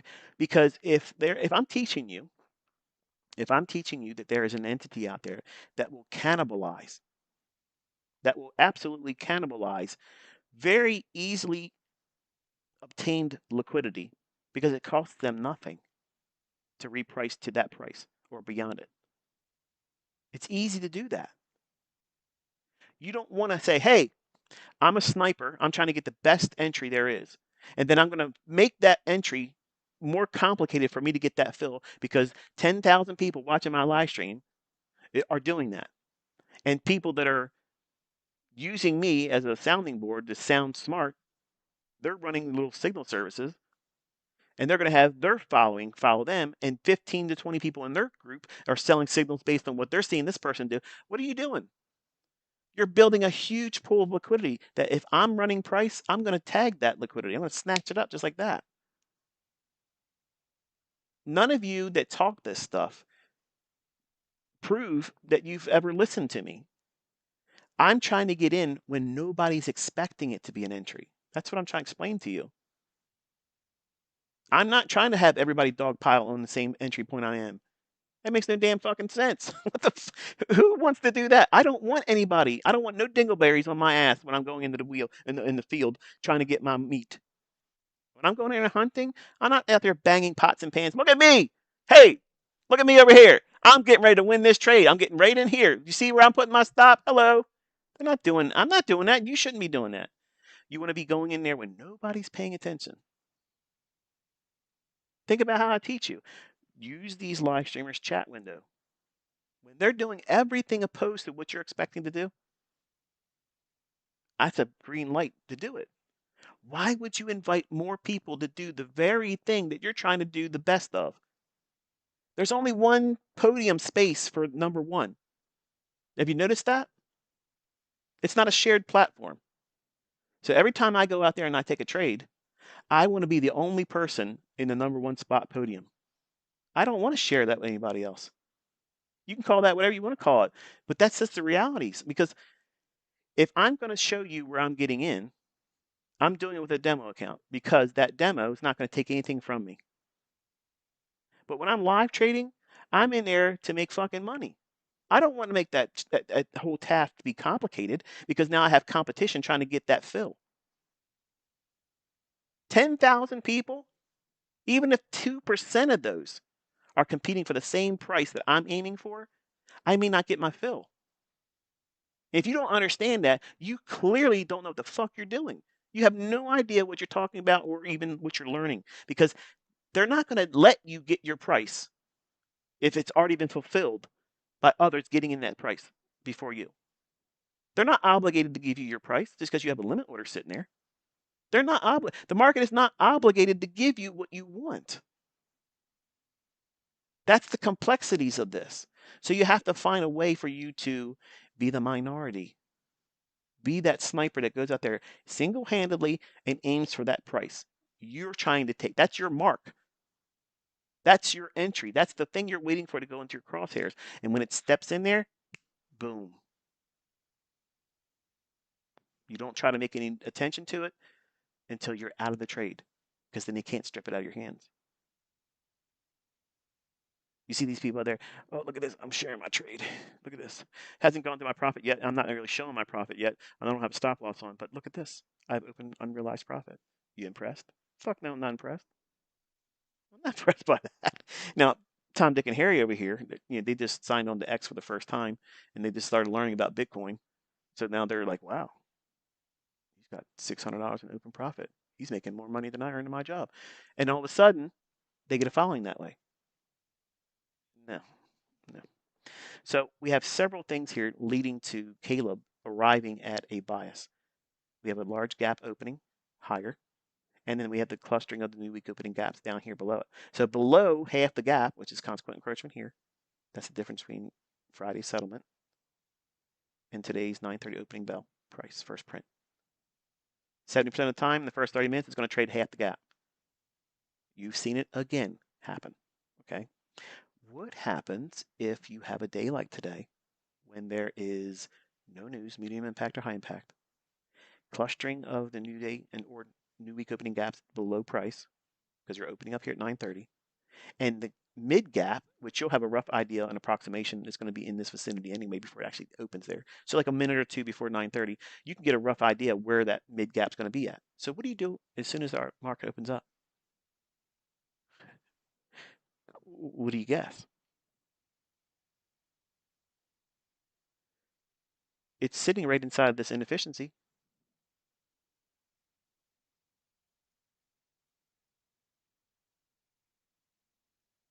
Here, extend it over. It's spent some time in here, traded above it. It's going to act as what? Inversion. At the opening bell, we're already at a premium level.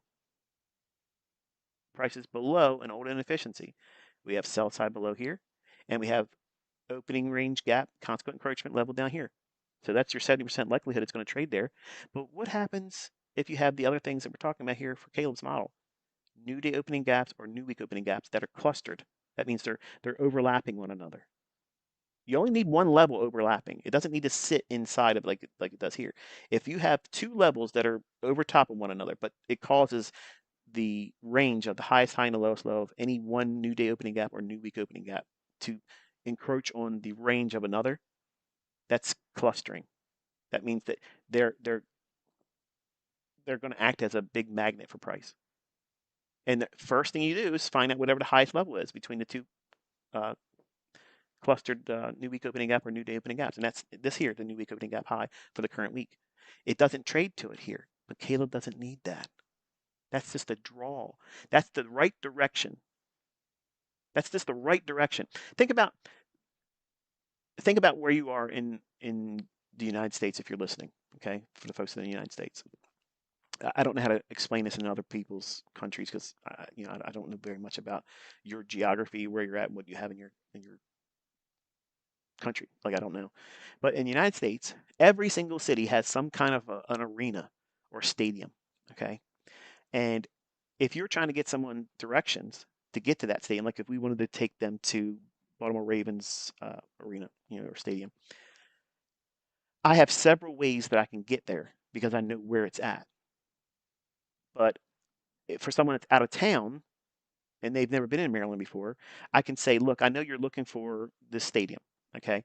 If you take this road to 95 south or 95 north if you're below it. It'll take you to this general location and then you can start finding the signs.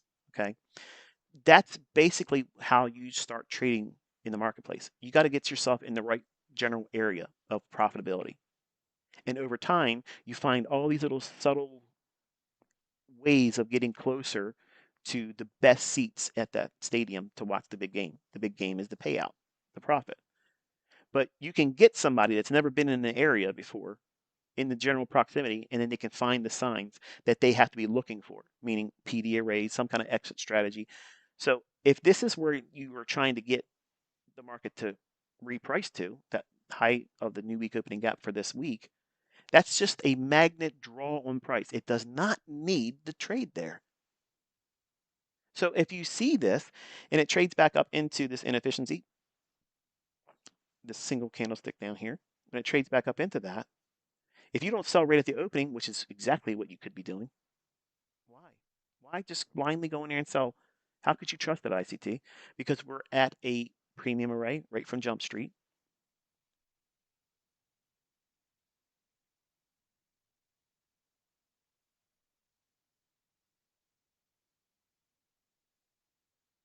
Think about how we were opening at 9:30.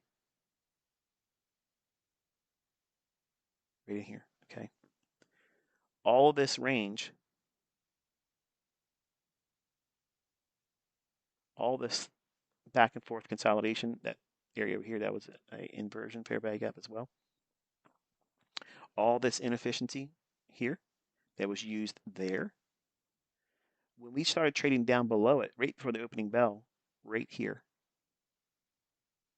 right there, the opening price is sitting right inside that inversion fair value gap after it's already taken the upper half of that inversion fair value gap, after leaving the higher inversion fair value gap here. When we have no news, new week opening gaps as a draw, and the gap opening at 9:30 using regular trading hours and previous day settlement, half the gap is here. So what is it going to do? You think it's going to just start rallying up here? No, why would it? It's going to make a mad dash to try to get down into half gap. 70% probability it's going to do that in the first 30 minutes. Here's 10 o'clock. Right there. Did it at that time or before trade to the mid gap, which is that red line? Of course it did. Does it right here. So in 19 minutes or so, it literally ran to it, filled it, delivered price to half the gap. But do you just say, okay, it's done? No, because there's a draw still lower with those new week opening gaps that are clustered. Last week's new week opening gap and current new week opening gap.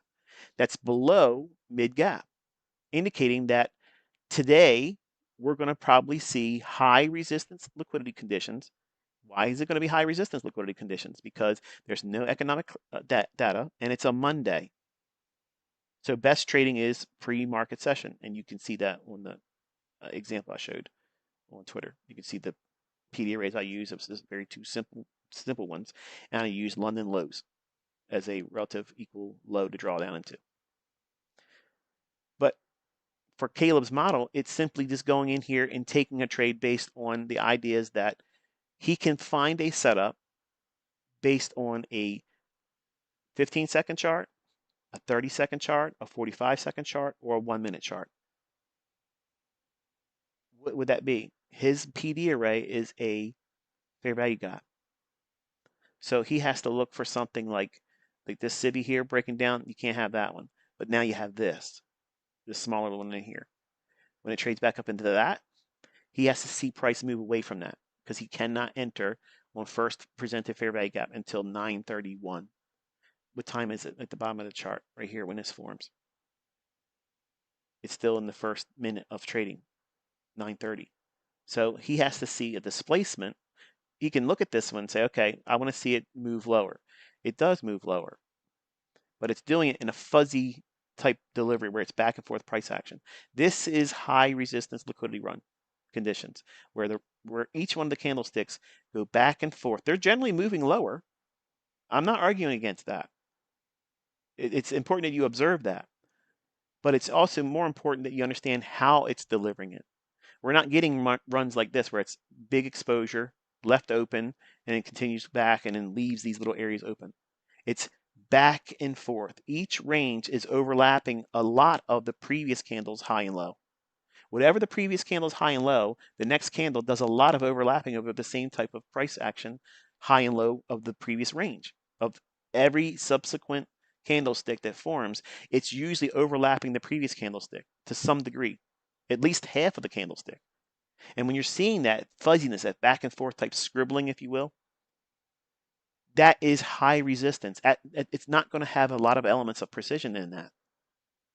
So would you rather be shorting a market that has a lot of this type of stuff in here versus something like this, where it has a real big quick delivery and goes lower? This is low resistance. This is high resistance. It's a lot of deep retracements, and inefficiencies are far and few between. Whereas in low resistance liquidity runs, there's lots of inefficiencies there because speed is the mechanism. Speed is the mechanism of delivery where a price is in a hurry to book something. It's going higher or lower in a very sudden, fast way. That's how I'm teaching my sons. That's how I'm teaching you as my students to look for conditions that afford you these fast yielding targets being hit. Very little retracements, no consolidations whatsoever. Just run to target and be done and go live your life. Go do something else outside the charts. Because you can spend a lot of time trading in these conditions here, and you're just going to be thinking, oh, it's going to clean up sooner or later, and I'll be here when it does. Not when the economic calendar is like it is today. No news on a Monday. Hello. So we can be right about the direction, but we can also say, I can be right about direction, but I'm going to try to get my signal or set up in early, and if I don't get it in the first 30 minutes, I'm just going to toss it out and just be done. So Caleb, he can see after it runs up into this gap here, overshoots it a little bit, trades in the upper portion of this one, and it breaks outside that pink shaded area, which is a SIBI on a 1 minute chart.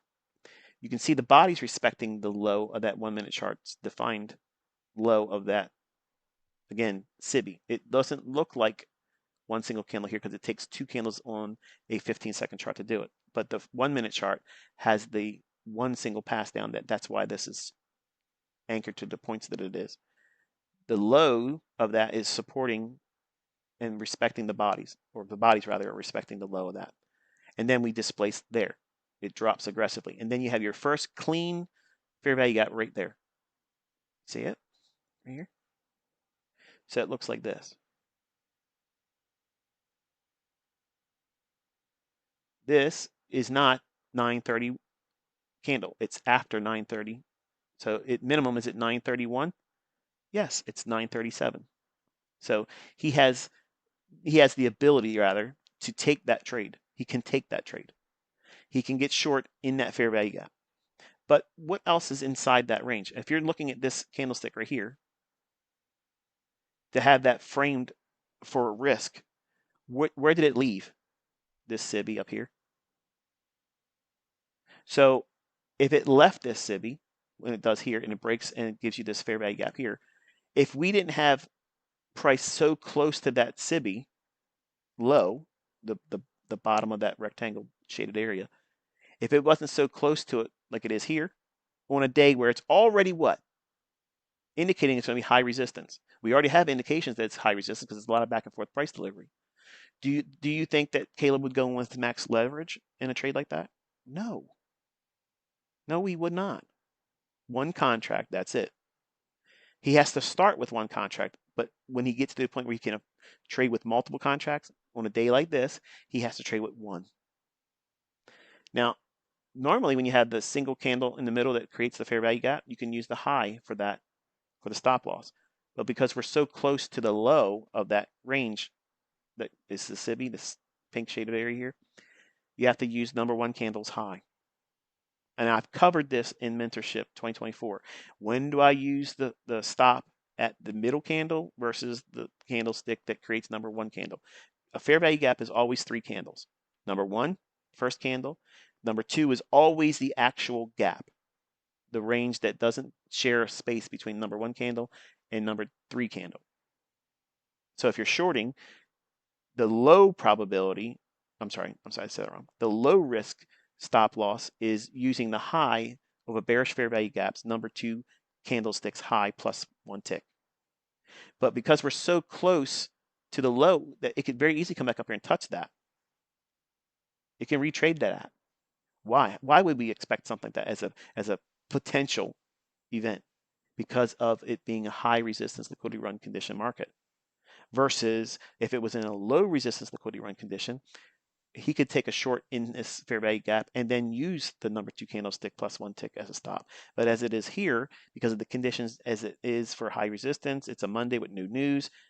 It's already indicating a lot of back and forth, even though that we can see that it clearly has the ability to reach lower because of the clustered new week opening gaps and the 70% likelihood of trading and filling half of the opening range gap. So you have a lot of things drawing price down. But just because you think it's going to go down there and it's likely to go down there doesn't mean that your entry is going to be respected without having a stop out. So that means you have to use the maximum, which is the candlestick number one. It's high, and that would be here, plus one tick. That means you're inside of that shaded pink area. You're not getting stopped out here, Caleb. And you roll back underneath it. And then it comes back up and trades back to that fair value gap again. It's here. Hits it, breaks lower, comes down, and there's your gap. 70% filled in the first 30 minutes, most of the time. Okay, I'll leave it to you if you think 70% is most of the time. I would consider that most of the time. 7 times out of 10, you're doing it right, and you have a favorable outcome. I think that's a pretty good odd. And I think many people, like, they are leaving comments in the section of X when I'm posting things or in my comment section of my videos, which you don't get to see, but I see them a lot. One of the things that I find fascinating is people's excitement of how this phenomenon of half the gap being filled 70% of the time in first 30 minutes of trading, how often they're seeing that do it and how often they're finding winning trades that are making them money. That's what it's all about, folks. Finding something that's simple, that doesn't have a whole lot of moving parts. I can complicate things. I complicated really 12 models in mentorship, paid mentorship. And I yielded those first 12. I have 2 of them that were kind of easy. They're real easy bread butter winners. But the others, I complicated them. I meant to do it that way because I had people in there selling my mentorship. I had people in there leaking my stuff. So I said, okay, well, let's see how well you do with sharing it, knowing full well that I would come back into them and strip them down and compartmentalize them and see what you have here. There's a lot of different smaller little models that you can use inside of those models. But what I was actually building is a great deal of refinement that most people will not be willing to subject themselves to. So many rules that are very specific that they're not going to want to do it. But they are profitable, absolutely profitable. But you have to sit and wait for very, very specific things. Now, contrast those 12 models with coming out here and looking at time-based models. Because time is the first aspect to algorithmic price delivery. If you know that there's going to be a move in the first 30 minutes, and one of my students asked, do I subscribe to the idea that there's an algorithm at 9:30 that messes up price when there's no news? Well, the first 30 minutes is a script. Okay, so um, I don't want to say that it's a macro, but it is a script like every day, every minute of the day, unless it's intervention. The market is underneath AI. It's being delivered by a script. So the opening range, that's why I said there is no 15-minute opening range. Okay, I understand there's people out there looking like a used Q-tip. Okay, putting a lot of money into used cars. They'll say there's a 15-minute opening range gap. We're not gap, but opening range. There's no 15. The algorithm has absolutely no respect for the first 15 minutes. It's bullshit. I don't care what anybody says. But for the first 30 minutes and first 60 minutes, it's 30 minutes and 60 minutes. And after that, You have everything you need for the daily range to be defined. You can pick the high and the low of the day after the first 60 minutes. The first 30 minutes, based on how price is delivered, you can get the high or low of the day based on that. But there's certain quirky little things that I'm going to reveal that tell you when to use the first 30 minutes or versus the first hour to get the daily high and low within 3 ticks. But you being able to do that on a steady diet of every day, that's not going to happen. There's going to be a lot of factors that we're going to see that, like today, there's certain things that you're going to be met with in terms of high probability versus low probability. High probability it's going to trade the mid gap. Yes.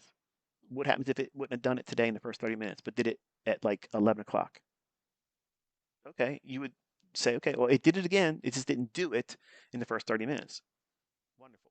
But it's not all that important because it's a high resistance liquidity day, meaning that it's going to be a lot of give and take back and forth. But it just so happens that hit today, even a high resistance conditions, it trades to mid gap.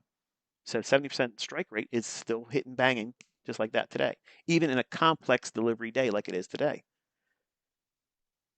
The bias trading to the easiest low hanging fruit objective for Caleb would be new week opening gap high, but he doesn't need that. Notice that? He doesn't need that. So back to his entry back here. He sees displacement off of a higher time frame array, which is the 1 minute SIBI. That's that pink box up here. Then he goes into the lower time frame and he waits and sees, does price respect it? Look at the bodies. Are they respecting it? Yes. Sends price where? Lower. And then he gets his gap. Price trades back up into it. He can enter into that gap. He has a little bit of heat here, but guess what? You're going to have trades where it's going to have heat. That means a little bit of drawdown. It doesn't stop you out. It shouldn't cause you to bail out of the trade. It just means that you got to go through a couple moments of uncomfortable price action. You have to weather that. Okay. So it has a little bit of heat in here. Remember, he's entering down here at the low of the gap. He's not allowed to do mid gap. He's not allowed to get the high of the gap. He's not allowed to use any mohawks, which would be entering on any wicks above that gap. He has to enter as it trades 1 tick below, and that's his entry. That would be here on that candlestick right there. That's his fill. So he sees initially what? His favor aiming for that low. Think about it. That's all he's looking for. It's in the direction of mid gap. It's in the direction of new week opening gap high, but because his skill set is so modest, it's next to nothing right now. How does he grow in his confidence? How does he stay motivated? Because it's real easy to be demotivated. It's real easy to talk yourself out of doing this and wanting to jump into a new system or a new guru or a new something. Distracting yourself from the obvious, which is you not doing what it's required to be consistent. You have to put effort into anything. Whoever's teaching you rather, if they're not telling you it's going to take effort on your part, they're lying to you. And when you discover that, you're going to feel stupid because you probably paid them money and they didn't teach you shit. Here I'm teaching you how to do this correctly. If it's good enough for my kids, I promise you it's good enough for you. So if he's aiming for this low for sell side, because it's in the direction from the entry on this fair value gap, aiming to get to below that low, he doesn't need the mid gap to be traded to. He doesn't need the new week opening gap high to be traded to make his money, to make his meal ticket for the day. But he has initial profits running for him, and they yank it from him all the way back up and above his entry, but not to his stop, which would be in that little red box above that candlestick's high. This is uncomfortable, but eventually it breaks that back down below it, and then he sees it come back here, trades back lower, back in here, and then finally hits mid gap. Should Caleb or should you feel depression about that because it hit where you thought it was going to go? No. Just because you exit once it starts to break down and it goes to your first low-hanging fruit objective, which would be below this low here, remember, it's about making money consistently and not losing more than you should. Focusing on a consistent routine, a protocol, a process that yields you a very easy low-hanging fruit objective, getting money, get it, go. It's very surgical strikes. It's hit and run trading. That's kind of like what I called it when I was on Merck, um, internet relay chat back in the 90s when I was running and hosting a S&P channel. I had 1,000 people in the room, and it's only because that's all that it would allow. It wouldn't allow anything more than 1,000 people at the time when I was using it. So with that limitation, I had as many as I could in that room, and what I taught was hit and run strategies where we would go in, get 2.5 to 3 handles in the S&P, out the door, we're done. Simple as that. There was no long-winded ICT stuff like this video here. It was I want to get in, get out. I want to get in, get out, because I was nervous to be in front of people talking. I'm naturally an introvert. If we were talking like this in front of a group of people, I'd be far less likely to have a conversation like this because I'm just introverted. I like to be quiet. But because I'm in my office right now by myself, I'm talking to my children in my mind. I'm talking to them. So by having these surgical strikes, these hit and run trading opportunities where you're getting in at a logical level, framing risk at a logical level, and aiming for a very easy objective in the right direction. Guess what this affords him over time doing this? It will teach him how to hold on to the trade to get to half gap. It'll teach him to hold on to the trade to get to first threshold on the new week opening gaps or new day opening gaps, high on the shorts or lows on the longs. Meaning, if you're short, he's always going to use the highest level of clustered new week opening gaps or new day opening gaps level as his draw. That's his target. It never even trades down to it in this pass here. Then comes all the way back up and above his entry, and then it would have stopped him out there. See that? That's high resistance conditions. You can be right about the direction. You can see a trade start moving for you in profit, come back up and save you from being stopped out, and eventually give you an objective to get out profitably if you took a partial or you closed the trade. But generally, if you have never been trained to look at the market like this in two camps, it's high resistance liquidity run conditions. That means it's back and forth price action. Or low resistance liquidity run conditions, where it's this one shot right to your target. Thank you very much. Wham, bam, thank you, ma'am. And out the door you go. It's one night stand trading, baby. There's no guilt in it. There's no STDs, none of that stuff. It's simple, easy, pleasurable trading. Get out the door and go. No guilt. There's a whole lot of regret and guilt when you're trading in this. It's like getting caught cheating every time you go out the door. You're always worried about getting caught doing something you shouldn't have been doing. That's the difference between high resistance and low resistance. I'm teaching you, son, to learn how to read price action so that way you're trading and engaging with low resistance. That means you're not going to trade every day. If you haven't realized that yet, for the folks that are listening too, that means you're probably not going to trade every day. And that's not a bad thing. That's not a bad thing.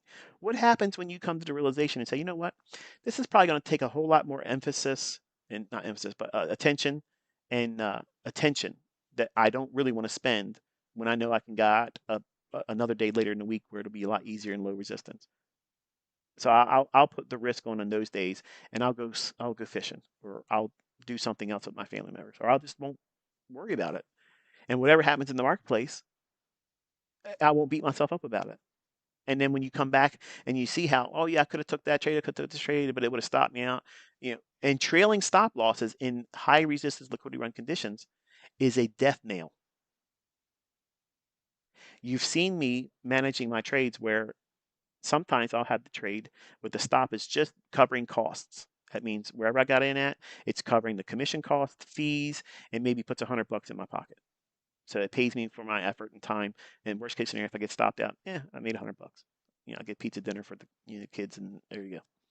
But here, you don't want to trail your stop loss because look at the price action. When it's high resistance, that means it's likely to overlap the previous candlestick's range.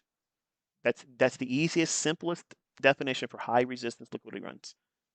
That means it's going to spend a lot of time overlapping in the previous candle's range. Whatever the highest high and the lowest low for that previous candle is, expect that same overlap the next candle. Back and forth over top of it. Next candle, overlap back and forth over top of it. Next candle, back and forth over top of the previous candle's range. I don't want to be trading in those conditions. I don't know about you folks. I don't like trading in these conditions. I have better things that I could be doing instead of worrying about having to be precise in a market condition that's going to steal rob you of precision. And it's going to beat you up by retracements more times than you want to see happen.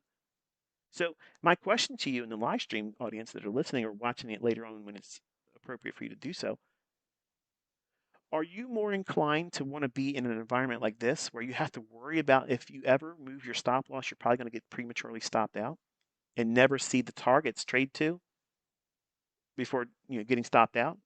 Or would you find yourself more prone to seek opportunities where the market doesn't have so much of an interest that's vested in coming back and stopping you out prematurely because you're in a low resistance liquidity run condition market where it just moves real free and loose and it just goes right to target like it's in a hurry and has something to go and do something else? That's what you want to be trading in, Caleb. That's the market conditions you want to trade in. And they have very simplistic characteristics that it indicates before the market trading day starts. It shows you how it's going to look like that before it does. And conversely, as I'm teaching here and as I taught last week, there are characteristics that overlap where you can see these harder conditions. I'm not saying it's impossible to trade, but it's harder for a new trader to navigate in this because it's a whole lot of ebb and flow back and forth price action that's going to come back and stop out any individual that has a trailed stop loss. Think about it.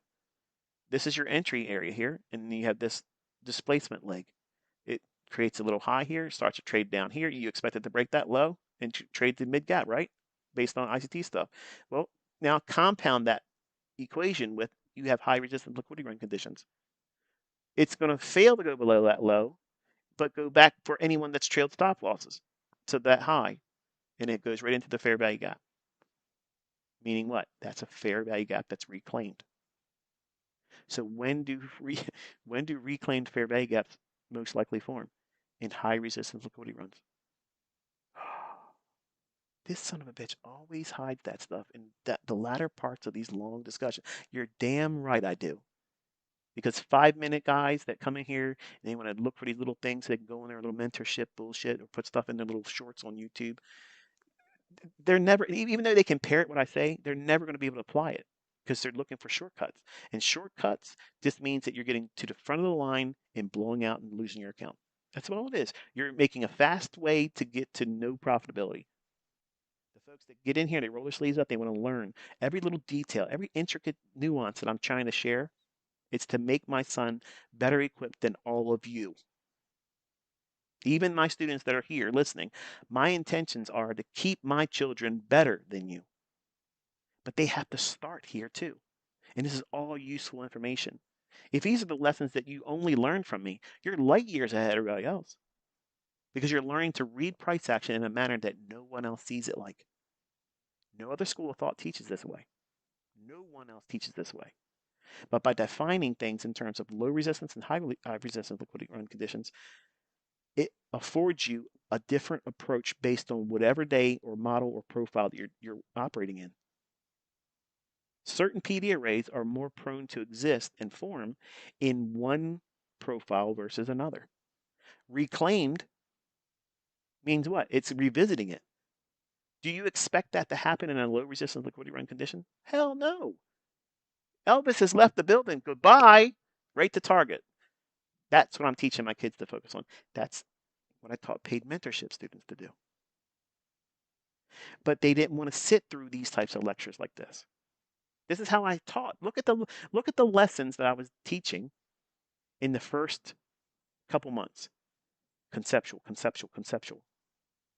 Man, is this guy ever going to get to trading? You got to learn a lot of stuff, man. There's a lot of stuff that is a foundational uh, necessity to be able to differentiate easy trading conditions versus a little bit more complex. And the aggressive form of what this is seek and destroy, which it could have created that today. But this is not seek and destroy. This is this high resistance liquidity run conditions. So it comes back and reclaimed order blocks, reclaimed fair value gaps, reclaimed everything. Any PD array that uses its characteristic twice, it's going to be synonymous in high resistance liquidity run conditions. Reclaimed order blocks, reclaimed fair value gaps, in other words, 2 times touching those generally are going to be part of a market profile like we have here, where it's back and forth, high resistance, but eventually, usually when you're worn down and you're not in the trade anymore, then later in the day, it'll go down and touch the objectives, the new week opening gap high right here. And the first time it gets to it here is at 1143. But look at all this price action sitting here sideways. That'll wear you down. If you're expecting low resistance, real quick, fast, sudden runs, no, you're going to lose your mind. You're going to want to trail stop losses, and it's going to stop you out prematurely. And then you're going to wrestle about why you couldn't hold on to the trade there, or why didn't you see the comments? ICT, why didn't it go down there and hit the new week opening gap right there? Why aren't you taking notes when I'm teaching these things? This isn't the first time I taught it. It's throughout the entire compendium on my YouTube channel. A lot of things that you ask answers for require understanding other things and other facets to the language I've created. And by having that comprehensive view of what it is I teach, it's easy once you have a familiarity of a lot of the things I teach, broad brushed approach, then things that you think are very, very complex and difficult to understand suddenly become very clear to understand. Oh, now I understand why price didn't take that relative equal low there yet. Why did it leave these relative equal highs? And why didn't you wait for it to shoot up there? Because there's conditions in the marketplace that are going to promote a different approach to taking trades in that specific environment. And it's defined by high resistance or low resistance. And it's very easy to notice it. Even if you don't expect it, but you start seeing signatures in price action, how it's behaving, where every individual candlestick is overlapping the previous candlestick's range by the majority. That is indicating the clearest, most visual clearest, most visual representation of a high resistance liquidity run condition is every subsequent candle is sharing the previous candle's range. That's a very simple definition, isn't it?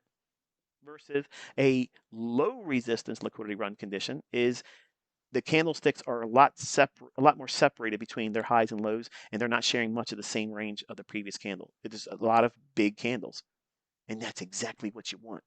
You don't want to be in here waiting around forever for your target to get met. You don't want to be waiting for the spread to overcome and move into a position of unrealized profit and holding on to that throughout the entirety of your trade. I don't want to be in trades where I have to wait for my trade to come out of spread or initial drawdown. I don't want to be in trades like that. Look at my trades. When I share my examples to you, they're always showing you what? What are the classic characteristics? Number one, it's quickly running in my favor.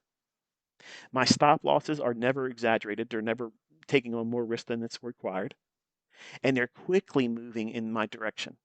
And I'm quickly able to take off a partial or cover my costs. And then I sit comfortably, and there it is, and I manage my stop. I cannot do, listen to me now, I cannot do the Mr. Wizard's world of stop loss placement in high resistance liquidity run conditions. Not to the same degree that I do with low resistance liquidity run conditions, because high resistance is already indicating that there's probably going to be an opportunity sometime in that day or that session that manual intervention will come in. That means the real market makers, not the dealers that get out there and try to stay delta neutral. Okay, that is not a market maker. I just listened to another Yahoo that has a YouTube channel. He's an Italian fellow. You he interviewed somebody supposedly that knows the ins and outs of the marketplace, and everything that came out of that man's mouth, absolute horseshit. So when you're talking about market makers, you don't even know who the hell you're talking about. You don't even know them. Okay, they're not dealers. Dealers are trying to be delta neutral. That's what their job is. And when there's a lot of movement and displacement in price action, that is adverse for their business model. That is not what I'm talking about. A market maker is the person, the entity, the facilitator of price, where it originates from. It's not the buying and sellers that's creating the origin of price.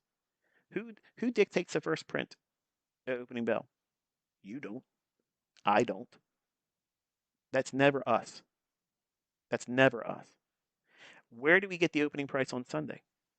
That's never us. That is never going to be anybody at all that retail control. We can't control that. But that price is already determined before it happens. By Friday's close, they already know where they're going to open it up, and that probably is unsettling to you.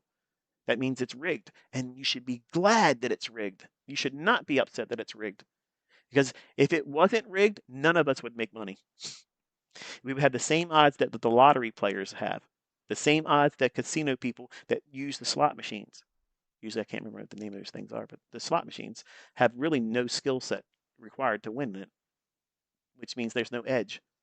There's no way except for cruise through the aisles and wait for somebody who's been sitting there for a long time to get up from that machine, and then you go over there and you put more money in it, and it pays out on ratio. It takes in so much before it pays out. It's rigged, but you don't know how much has been paid in before that will pay out. So what I do is I teach you how to look at how it's rigged. Look for those moments where everything is indicating that there's so many things that it's going to move one-sided at this specific time of the day. Very important. And it's less likely to do the opposite of that. And if you can do those things when it's not high resistance liquidity run conditions, that means there is a high impact or medium impact news driver in that trading session. So that means you're going to have some kind of manipulation, which is what we want, because we want to see them use that smoke screen to get people that don't know what they're doing on the wrong side. And when they see those individuals come dogpiling in, that sentiment shift, because social media being what it is, what is the first thing you want to do when you put a trade on and you start seeing a little bit of profit already? You want to go and show everybody. You want to send me a picture of it. You want to send somebody else on Twitter, somebody else on whatever the other social media mediums that you use. I'm in this trade here. You didn't say you were going to take that trade, but now because it's in slight profit and you have a stop loss protecting it goes against you, now you want to talk about it. And you want to see other people pat you on the back, congratulating you. That is proof of the sentiment ideas I'm teaching. So when the Judas swing takes effect and when the market's primarily rather bearish and you see a little bit of a run higher, retail will chase that and think it's going up. Or they'll put a breakout order in if it goes a little bit higher, then they'll say, okay, I'm going to buy that and stick with it and think it's going to take me into profit. That sentiment shift is what is kind of like that line in the sand between those people that are impulsive versus the people that know what they're looking for. And by understanding that medium impact or high impact news driver being in 8:30 or sometime inside of the first hour trading, that is essential. That's essential for low resistance liquidity run conditions. So having a medium impact or a high impact news driver is synonymous with low resistance liquidity runs. That does not mean, very important fact here, okay? It does not mean simply because you have a medium impact or high impact news driver or event in the calendar that you're going to have a low resistance liquidity run condition. It just means that that's the climate that they exist in. More than any other, there's some kind of manipulation that's going to be used around these reports. And if you don't have those things on your economic calendar, then the likelihood of you having a high resistance liquidity run, it's more likely that it's going to happen because there's no news to manipulate. But when there is news, that means there's going to be manipulation. That means they're going to catch people offside. That means they're going to trick people and put them in the wrong side of the marketplace. And if they get put in the wrong side, think about it. Why would this logically be even occurring? Why would there be low resistance liquidity run conditions when there's high impact or medium impact news?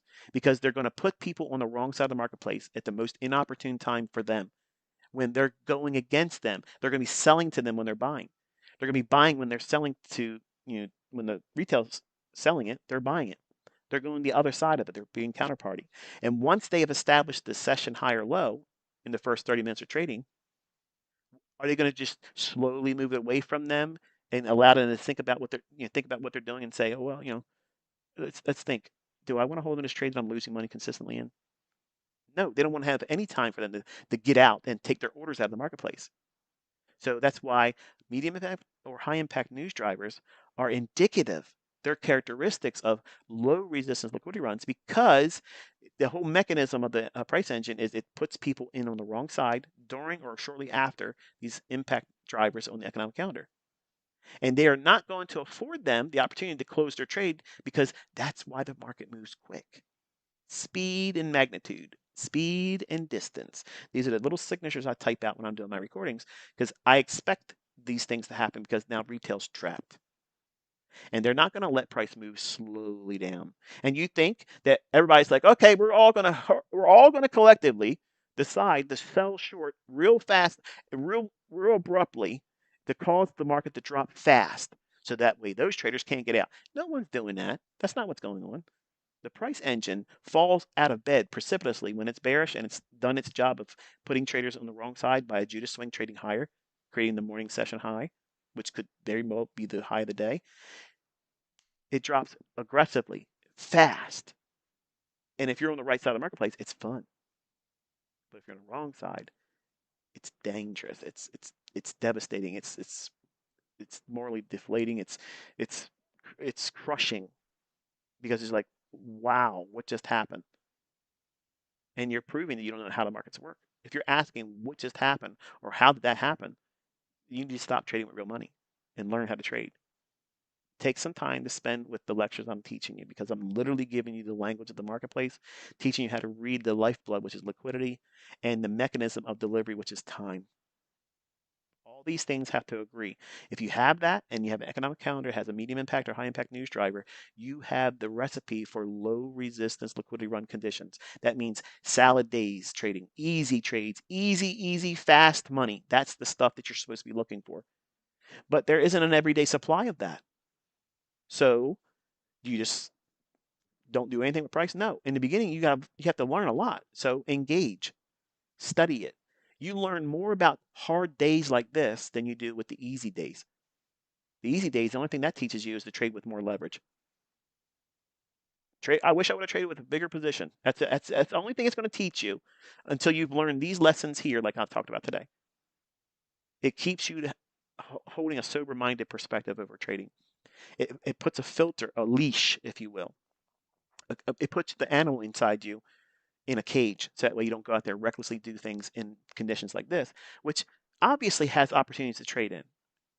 But try to understand from my perspective as a responsible educator, I am aware that not everyone's going to have the aptitude that all of you have at the end that are profitable. Some of you are going to start out with well-meaning intentions that you are going to stick with this no matter what. Come hell or high water, you're going to figure it out until you get to that day where you just can't do it anymore. And it's going to be, for some of you, that's the reality. You're not going to be a trader. And I don't mean that to be deflating. I don't mean that to be discouraging, but let's just be practical.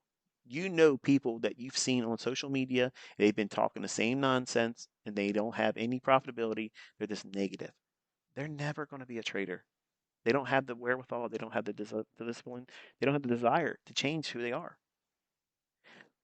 But if you have that passion to stay, I'm going to be in here. I'm going to stick with it. I'm going to follow the rules. And I know it's going to be hard, but I see the science behind it. I just have to get accustomed to looking for these characteristics and study them, get a backlog of how it worked in the past, real time studying it forward, and then you'll see your model. And then when you operate in them and you use these low hanging fruit objectives, where all you're doing is looking for a cookie cutter $200 a day, $100 a day, $150 a day, $250 a day. I don't think someone that's new, you're probably asking, why'd you say $250? Because I don't think anyone that's new should have anything more than 250 bucks. In fact, if I was being honest with you, I would say anywhere between 100 and 200. But 250, anything more than that, as a beginning trader that's trying to formulate a track record of consistently profitable, consistently finding something that's easy to get out of the marketplace and not requiring a great deal of precision, not a whole lot of ICT acrobatics, not a lot of moving parts. Very simple surgical strikes. Go in, bing, boom, boom, done. Get your money and leave. Don't feel impulsive about going back in because it moves even more. Even if I put something out there on the internet, or if I say something, if you are affected and influenced by anything I or anyone else says, you are not the student that I'm aiming you to be. I'm trying to put you in the right direction and allowing the natural trajectory of you following the procedures and processes that I'm providing for you for free. It's your job to stick to them. So that way you can see the benefit of doing those things. But if you are influenced by anything that I say in a live stream, you have not graduated to a degree where if you know your model, it doesn't matter what I say. If you know your model, it doesn't matter what anybody else is saying. It doesn't matter what they criticize about you. They don't. It doesn't matter. None of these things matter. As far as I'm concerned, none of your opinion about anything I talk about is important to me. It has no bearing on the outcome of whatever I do. None. You can't influence me. I follow nobody on social media. No one has any influence over me. So I want you to understand that I hold my position of an influencer and mentor and teacher with a great deal of respect because I know that if I say certain things, it will cause the weaker or newer students to do certain things to either try to emulate me or think that I have to have that happen in them as a student before they're proving themselves worthy or part of the community or whatever. On Twitter or X, that's my playground. I say a lot of stuff. I stir up a lot of trouble because and I enjoy it. That's just it's my outlet. I vent there. I love pulling the strings of other people, and I love reading their bullshit because they think they have an impact on me. They don't. It's a running joke. But in the lectures, I hold my position as an educator, as a mentor, to a degree that nobody else does because I want you to understand that I am aware of the risks in these markets. I'm aware that the risks that you're going to take that you don't think you're going to do in the beginning, but you will. And I'm trying to be a voice of reason for my kids so that way they don't do those things. And you have the benefit of hearing that. And I justify why I say these things with rules and processes and procedures that will yield you the protection if you allow that. And if you stick to it, you won't overtrade. You won't over leverage. You won't demand more from the market than it's most likely going to do for that given session or day. And you won't be surprised by any of this stuff either. How many times has the market done something? You're like, wow, where did that come from? Or if you feel so inclined, man, this is really trash market conditions, and you want to go online and bitch. That means you had no expectation it was going to be like that. That means you should never be trading with real money. If you're surprised, okay, I'm going to say this and I'm closing it. If you're surprised by price action and you're completely taken off guard, unless it's something like geopolitical wartime stuff, type of stuff where somebody just got attacked, um, something just exploded, some kind of terrorist attack, or something to that effect, where there's a manual intervention where it's obvious that okay, now we understand that's the reason why the market did that. It was a knee-jerk reaction to some kind of event that took place. Barring that, if you're surprised by price action intraday, you are getting the clearest indication that you should not be trading with real money. If you feel the impulses of looking at price action, or if you're in a trade and you start saying things like this, I know if I get out of this trade, it's going to do.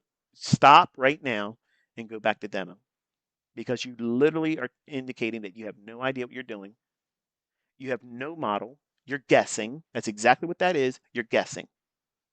As soon as you start articulating internally or audibly conditions that if I do this, I know. Okay, as soon as you start saying that or start thinking that, here's what you need to know about what you just did. You just proven that you lost the plot or never had it, and you better be removing yourself from monetary risk immediately. Anyone that stays in that condition or continues to stay in that condition after that trading episode, and you keep repeating that, you do not have a consistent model. You're not consistently applying said model, and you're guessing. And eventually, you're going to have to pay the devil his due. He's just letting you trip right through hell, and you're only getting a sunburn once in a while. But eventually, he's going to grab you, he's going to chain you down, and you're going to go through some stuff. You keep tempting it, it's going to happen. But when you go out there in ignorance, staying in the marketplace with real monetary risk, and you're thinking or feeling or audibly saying it out loud, I know if I get out of this marketplace, I know it's going to go and tear off, and there it is. Or I know if I put a short on right here, I know it's going to run higher as soon as I get in there. What are you doing? What are you doing? There are people literally being paid by people that talk like this on the regular. That is the surest sign that they don't know what the fuck they're doing. No professional minded fucking trader ever says audibly, I know if I do this, XYZ is going to happen and I'm wrong and I'm going to stick with this because I feel impulsive about it. Because that's exactly what you're saying. You're being impulsive versus well-versed, planned model being implemented. It's binary. It's this or it's that. And you execute on this or that. You don't worry about the gray areas in between. Well, I feel like this is going to do if that's what you feel means nothing. The algorithm is not tapped into your emotions, but you're tapping into the market through and via your emotions. As soon as you start doing that, you have completely unplugged from what the market's telling you. And you're not reading the price anymore. You're reading your emotions. You're putting yourself through a lie detector test. That's what you're doing. Do you feel like this is going to be a trade that you can hold on to? True or false? Let's see what your outcome is going to be. And you literally fail the polygraph right there by saying, I know if it does this, you don't know shit. You don't know anything. As soon as you talk like that, you know nothing. Get out of the market, go back to demo until you start trading without that. When you go to those types of things, you start saying, I know if I do this, it's going to hurt me otherwise, or I'm going to regret this. You're worried about the outcome. You're not worried about the process and the model anymore. You're worried about the outcome, which is not guaranteed to any of us. So you've lost the plot or never had it from the beginning. And anyone that you see talks like that, they're indicating to you, okay? In performance art and in magic, there's this event that it's called the point of indication. The point of indication is much like when you're gambling at a card table. It's a tell. It's their way of telling on themselves. It's them saying and indicating to you that this is my moment of weakness. This is my moment of ignorance. And I'm trying to do something to mask it from myself, hoping that nobody else picks up on it. That's why it's called a tell. Gamblers are never really playing the cards. They're playing the people holding the cards. That's what they're doing. And people that come off real cocky, arrogant, and I got a winning hand. Oh, you might as well just fold. I got you. Or all in, all in, all in. They're just playing the bluff too many times. And gamblers that know what they're doing, they can read people. They'll watch and see how often do they want to go in, high raise, go in, all that type of stuff. Because they're reading the person, the character. They don't know for certain what cards they have. They don't need to know that. They just need to know what's the pattern of them. They haven't had a winning hand for a while, so that means they're going to press hard. They're going to try to bluff. Maybe they have something, maybe they don't.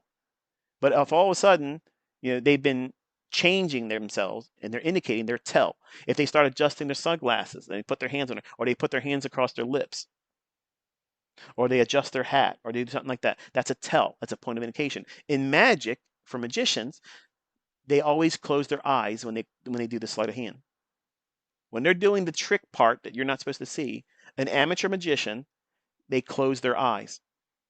Because what they're doing is they're hiding that moment when they know they're not really equipped to be doing it in front of an audience yet.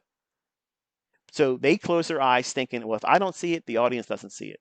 But that doesn't translate.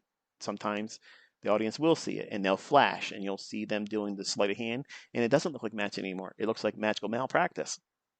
And the same thing happens in trading. You have trading malpractice done to yourself. You're indicating you're not equipped to be trading with real money when you start talking in a language like, I know if I do this and if I get out, it's going to run and blast off. Okay, if you fucking know that, then stay in the trade. Stop talking about it. Just do that. But what you're doing is you're making an allowance for an outcome that you've now placed above and beyond in terms of importance to the outcome of what you started the trade on. If you're in a trade, you stay with the trade until it proves to you otherwise. Nothing else is important. You don't talk about your emotions. You don't say anything about your emotions. I think, I feel, I know it's going to do this. If it does this, it's going to. You're predicting an outcome that you don't know for certain is going to happen. and your attention's placed on that. And that type of stuff's going to happen in these conditions, folks. You don't have time to think like that when it's in low resistance liquidity run conditions because the market's in a hurry to get to your profit. If you're on side using the stuff I'm teaching, if you're on side on those instances at that time, the market's not going to spend a lot of time dilly-dallying around. It's just off to the races and go, baby. That's how you want to trade. You don't want to be in conditions that have you wrestling with, should I stay with this? I don't know. Should I hold on to this? Should I take something off? Fuck that. I'm not interested in being in those markets like that. And it doesn't make me a lesser trader than somebody else. Doesn't make me a better trader because I'm more selective. It makes me better as a person inside my own 7-pound universe. That brain that's in between my ears. I have to live within myself while I'm in a trade. And I know what it's like to be in a trade and tearing my own flesh from myself from the inside out, clawing my way, wishing the trade would just end. Because it's too nerve-wracking being in conditions, even when you're making money and you're brand new, you want to just escape that feeling of uncomfortable. Man, is this ever going to let me get out of this with a profit? It's so close. I'm like 7 handles away, 10 handles away. Let me just get out of this. Please get up here and hit my target. In the beginning, the best thing you can do is get out of it. When you're in that profit and you start feeling that wrestling match, get out of it and then log the rest of the trade. If it goes there, you get a moral victory. That's new growth. Well, there's a confidence builder right there. If I would have stayed with it, there it is. But you've got to get to that threshold of failure where you can't stand it anymore in the beginning. And then when you can't stand it anymore, close the trade and watch what happens after that. That's the best you can do. There's nothing else you can do that's more positive reinforcement. Because if you stay with it, if it doesn't go there, you're going to carry that resentment for years. And that one little transaction in the beginning, everything is in seed format in the beginning. Everything that you're planting in your future self and future harvest of making money, it's all in seed format. That's what you're planting all those things in the beginning. Doesn't it make sense to plant good seeds in the beginning? So that way your harvest is bountiful and lifelong going forward. You have a lot of experience you can reap from harvesting good positive reinforcement ideas that you've did these things in the past. Therefore, you can trust the logic behind it versus always giving yourself the opportunity to be in these toxic environments. Never spending any time with weeding your garden, keeping all the weeds out of your garden. That means your mind's not spent worrying about toxic shit all the time, whether it be toxic personalities on the internet, toxic educators, toxic people that talk to you on social media that tell you what you're learning isn't going to work or you're going to fail, or putting yourself through toxic environments, forcing yourself to trade in environments like this. As a new trader, these are complex. That's not complex for me, but it's complex for a student that's brand new or not well versed with price action. They're not going to be able to appreciate the difficulties that are now elevated because of the nature of what the market's going to do, how it's going to print, how it's going to book price. In contrast to when the market has high impact or medium impact news drivers, and it's not a Monday, and we have very clear, obvious draws on liquidity. New week opening gaps, new day opening gaps that are clustered, and we have an opening range gap of more than 45 handles minimum, but I'd like 75. But there you go. That's a recipe for just beautiful low resistance liquidity run conditions. It's not 100% guaranteed that you're going to get low resistance liquidity run conditions. It just means that the probabilities are off the charts that that's probably what's going to happen. And that means I'm going to be all over that day or that session, all over it, like white on rice. I'm going to be on that. And it's important to know that even while you're learning in low resistance liquidity run conditions, that your ultimate target, which you're trying to draw to, your new week opening gap high when you're short or new week opening gap low when you're long, it doesn't need to trade to that in the beginning for you. It doesn't need to do that at all. If someone said, I'm going to give you $100,000 to trade with, the rules are you can never take more than 15 handles out of the NASDAQ, but you can't take more than one trade either per day. The first time you do that, you lose all access to the $100,000. How many of you would have the discipline to stick to that. I would wager 95% of you couldn't do it. You might say you can, but you won't. What happens if you were presented an opportunity to trade and have a goal of getting 10 handles a day in NASDAQ, and when you get it, you stop, and you don't care what anybody else says. You don't care how much it's going to move. As soon as it gets you 10 handles, you're out, you're done. Could you do that? Because Matt Miller did that, and he took $300,000 out of the marketplace, did it in front of everybody. Transparent, showed everything. That is commendable. I have respect for that. Everybody else should have respect for that. And he was doing the least. He was doing the least and made over 300,000 spendable dollars in his bank account. It's his money. Now, truth be told, I was kind of hoping he would cash out and then start over because that way he would have all that money. And if you have a model that works, just start all over and build it up again. But the mind doesn't usually work like that. It's like, well, I built it up. I'm going to just keep working off of this. When I bet in a different opportunity, if it gets to that point again, he might entertain the idea of doing it differently. Because if you can build it up one time and you have a model that you stick to and you built that, I guess, progress that you can measure and say, I did all those things before. Okay, even if you lost the account or cashed out, either way, you're going to stop trading? No, you're not going to do that. You might take some time off, worst case scenario, but you're going to go back in and try to do the same thing you just did the first time, right? You're going to build it up. Okay, well, if you have this big, massive account with these prop firms, why the fuck are you letting them hold that money? Why? I read all these stories and these people talking about how they're being denied and delayed and delayed and delayed. Dude, seriously, there's more people learning how to trade better than there has ever been. My students are cleaning up. And there's more of you coming all the time. And they're changing rules and they're changing rules and they're changing rules. My advice to you, okay, is if you have big balances, take them home. Take them home.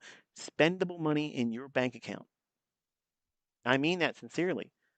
Because what's coming, you're going to want to have that money. And there's nothing guaranteeing that these companies stay solvent. They're not going to go out there and broadcast to you. Yeah, we're in financial straits. We're about ready to close the doors. But when you start seeing them say, well, we're delaying this. It's money's getting paid out. You have to wait. And now they're asking you to record yourself. I don't know, man. It just seems like there's a whole lot of things that are being added. And the reason why I say this is because if you were able to build it up there, then you'll be able to do it again. Start from square one with the cash in your hands. See, that money ain't real cash to you in their eyes. It's just numbers, it's digits. And at any time, they can come with any excuse to say, well, yeah, we're going to deny it. You didn't pass this thing. You did something squirrely over here and you don't have it. So while you're in good standing, get it. Then start back all over again. What's the difference if the money's in your bank account versus them saying that you have this much money in profits you could take out? The difference is you can fucking buy groceries. That's the difference. The difference is you can pay your car note, your bank notes that you owe loans on, your house note. Your ends can be met. Showing people what you have in unrealized profit in an account. To me, I'm a money man. That's bullshit. That's a number. That's no different than you taking a napkin and writing down, this is how much money I want to have in my bank account. Because that's the equivalent. You want that money in your bank account, but you didn't ask for it yet. Why? Get that fuck those leaderboards, man. Fuck those leaderboards. Those leaderboards, that's the trap. That's the gimmick. because they keep dangling the carrot. Oh, if you keep building the account, if you keep dangling that carrot, they're going to keep doing what? Trying to reach for something instead of taking the fucking money that's owed to them. Take your money. That's your fuck you money. That's you, I beat you money. That's your money that you can spend on whatever fuck you want to spend it on. You want to waste it and pour it in used cars? Go ahead. Bottom line is that you've made that money, you've earned it. Take it home.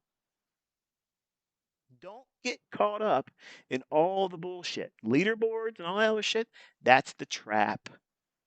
That's the trap. If you have big balances owed to you and you can liquidate it, liquidate that motherfucker. Take it home and put it in your bank account and then start all over again. You're saying you don't know how to trade if you can't do that? Because that's exactly what you would be telling me, that you don't know how to do the same thing that puts you in that same position. Oh, if I take the money out, then I got to build it all up. The fuck you do? What are you talking about? You got to build it up. It's in your own bank account. It's in your hands. It ain't your fucking money until it's in your hands. The mentality of these individuals that have these big balances sitting on these prop firms, and they parade around on the internet saying, "Look at this. This is what I got. This is what I got sitting in my account right now." Are you fucking nuts? I'm a money person, okay?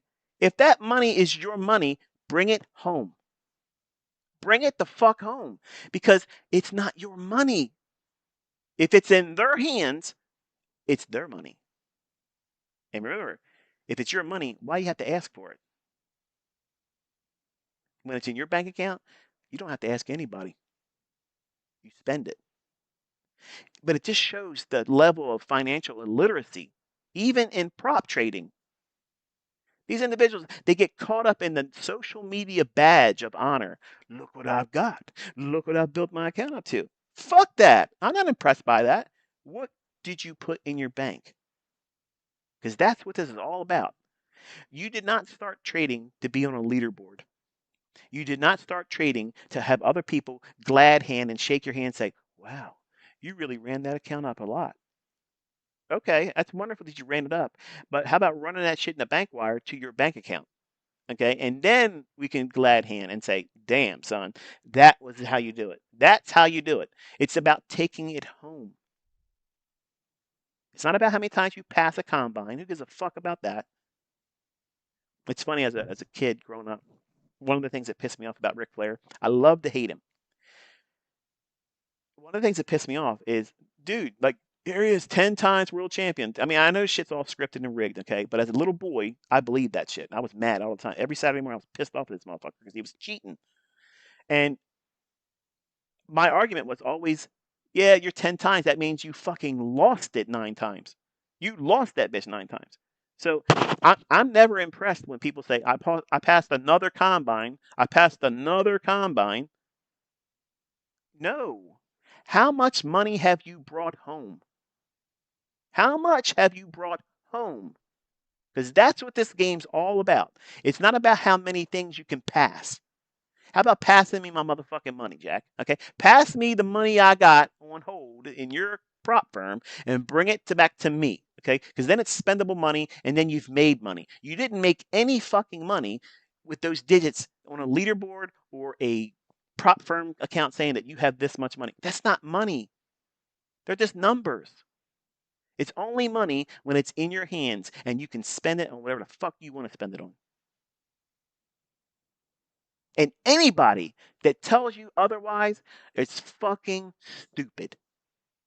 Because all that is a trick to never have to ask for all that money from the prop firms.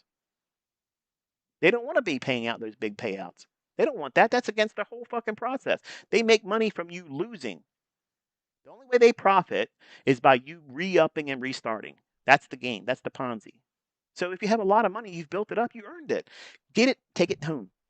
And then start it all over again. Because if you know what you're doing, it's nothing to do that. In fact, it's better because you're freed up emotionally and psychologically. You've been paid out. I'm sure, I'm certain. Matt, if you're listening, you know what I mean by this. It's not derogatory.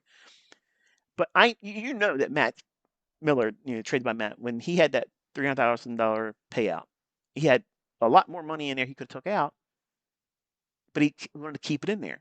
I bet you, if we were at a bar or a restaurant, one-on-one talking, I bet you he would say, you know what, if I could go back in time, I wish I would have liquidated it and started all over again.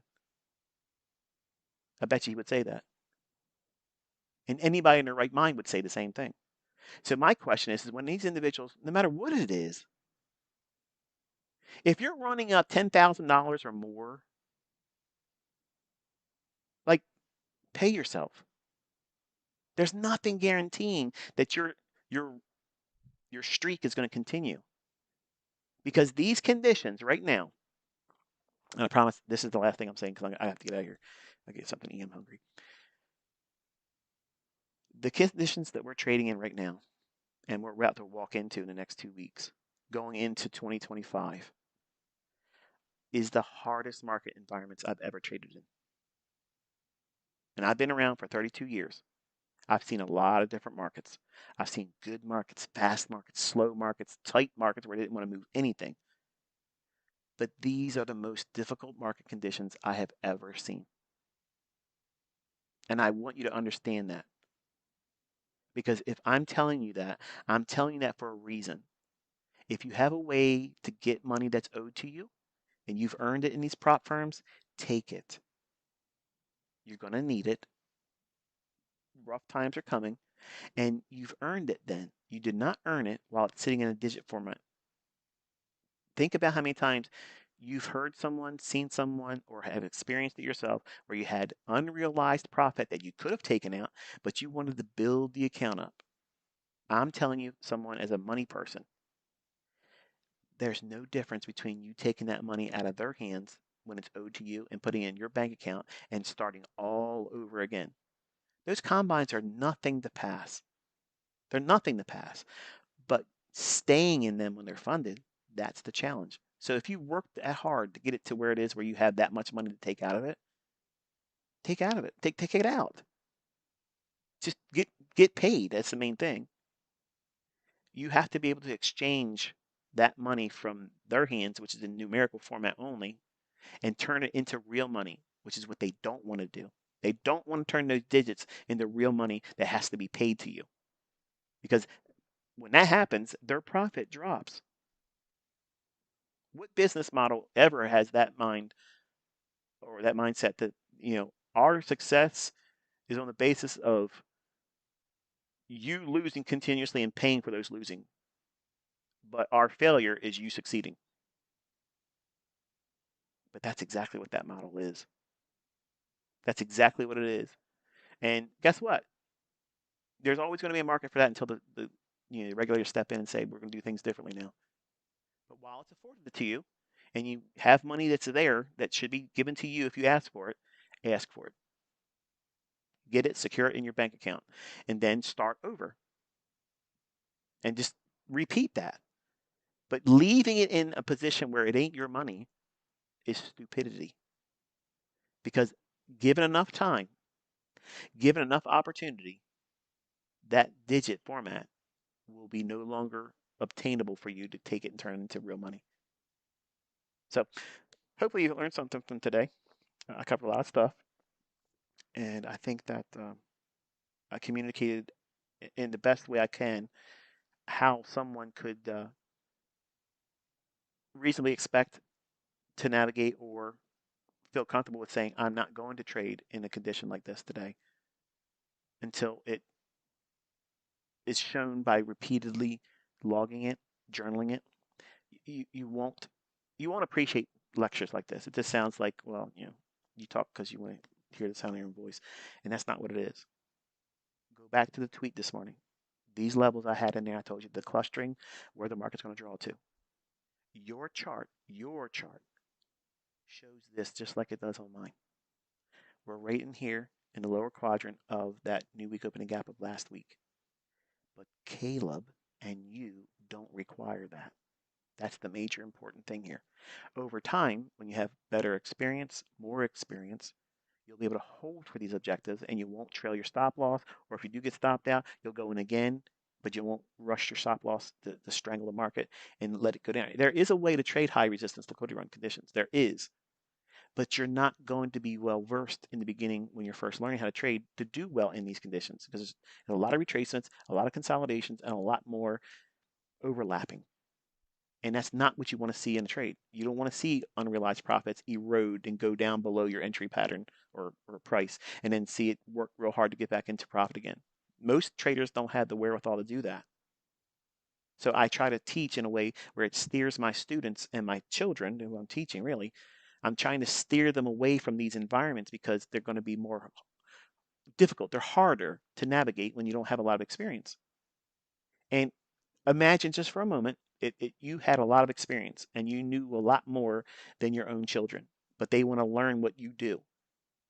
Wouldn't you do everything in your power to try to show them where, even with your ability and your skill set, you can respect the measure of difficulty that's increased in other circumstances around that school of thought or whatever it is you're trying to teach them? It doesn't have to be trading, it could be anything. But you have enough experience to know that this is going to be harder for someone that's brand new versus someone that's been doing it for 10 years. They won't see a day like this as all that complicated. They have a little bit more uh, understanding and discipline to restrict their participation by way of leverage, number and frequency of trade, and their expectation in terms of their profit. But as a new trader, as a new student, you don't think that way. It's like, how much can I make and how fast can I get it? And I don't ever want to see a stop loss ever hit. That's the normal expectation of a new trader. They don't think it's ever going to happen to them. They're going to find a mentor that teaches them how they're never going to take a losing trade. And that's bullshit. So anyway, I had fun talking to you all. Hope you learned something today. These are those better lessons that are better than me picking the right fair value gap for you in order blocks, because that stuff, even with that information, you'll lose money on days like this, even knowing that stuff. Okay. So I'll talk to you guys, Lord willing, tomorrow again. It'll probably be a morning session, normal, a couple minutes after 9 o'clock.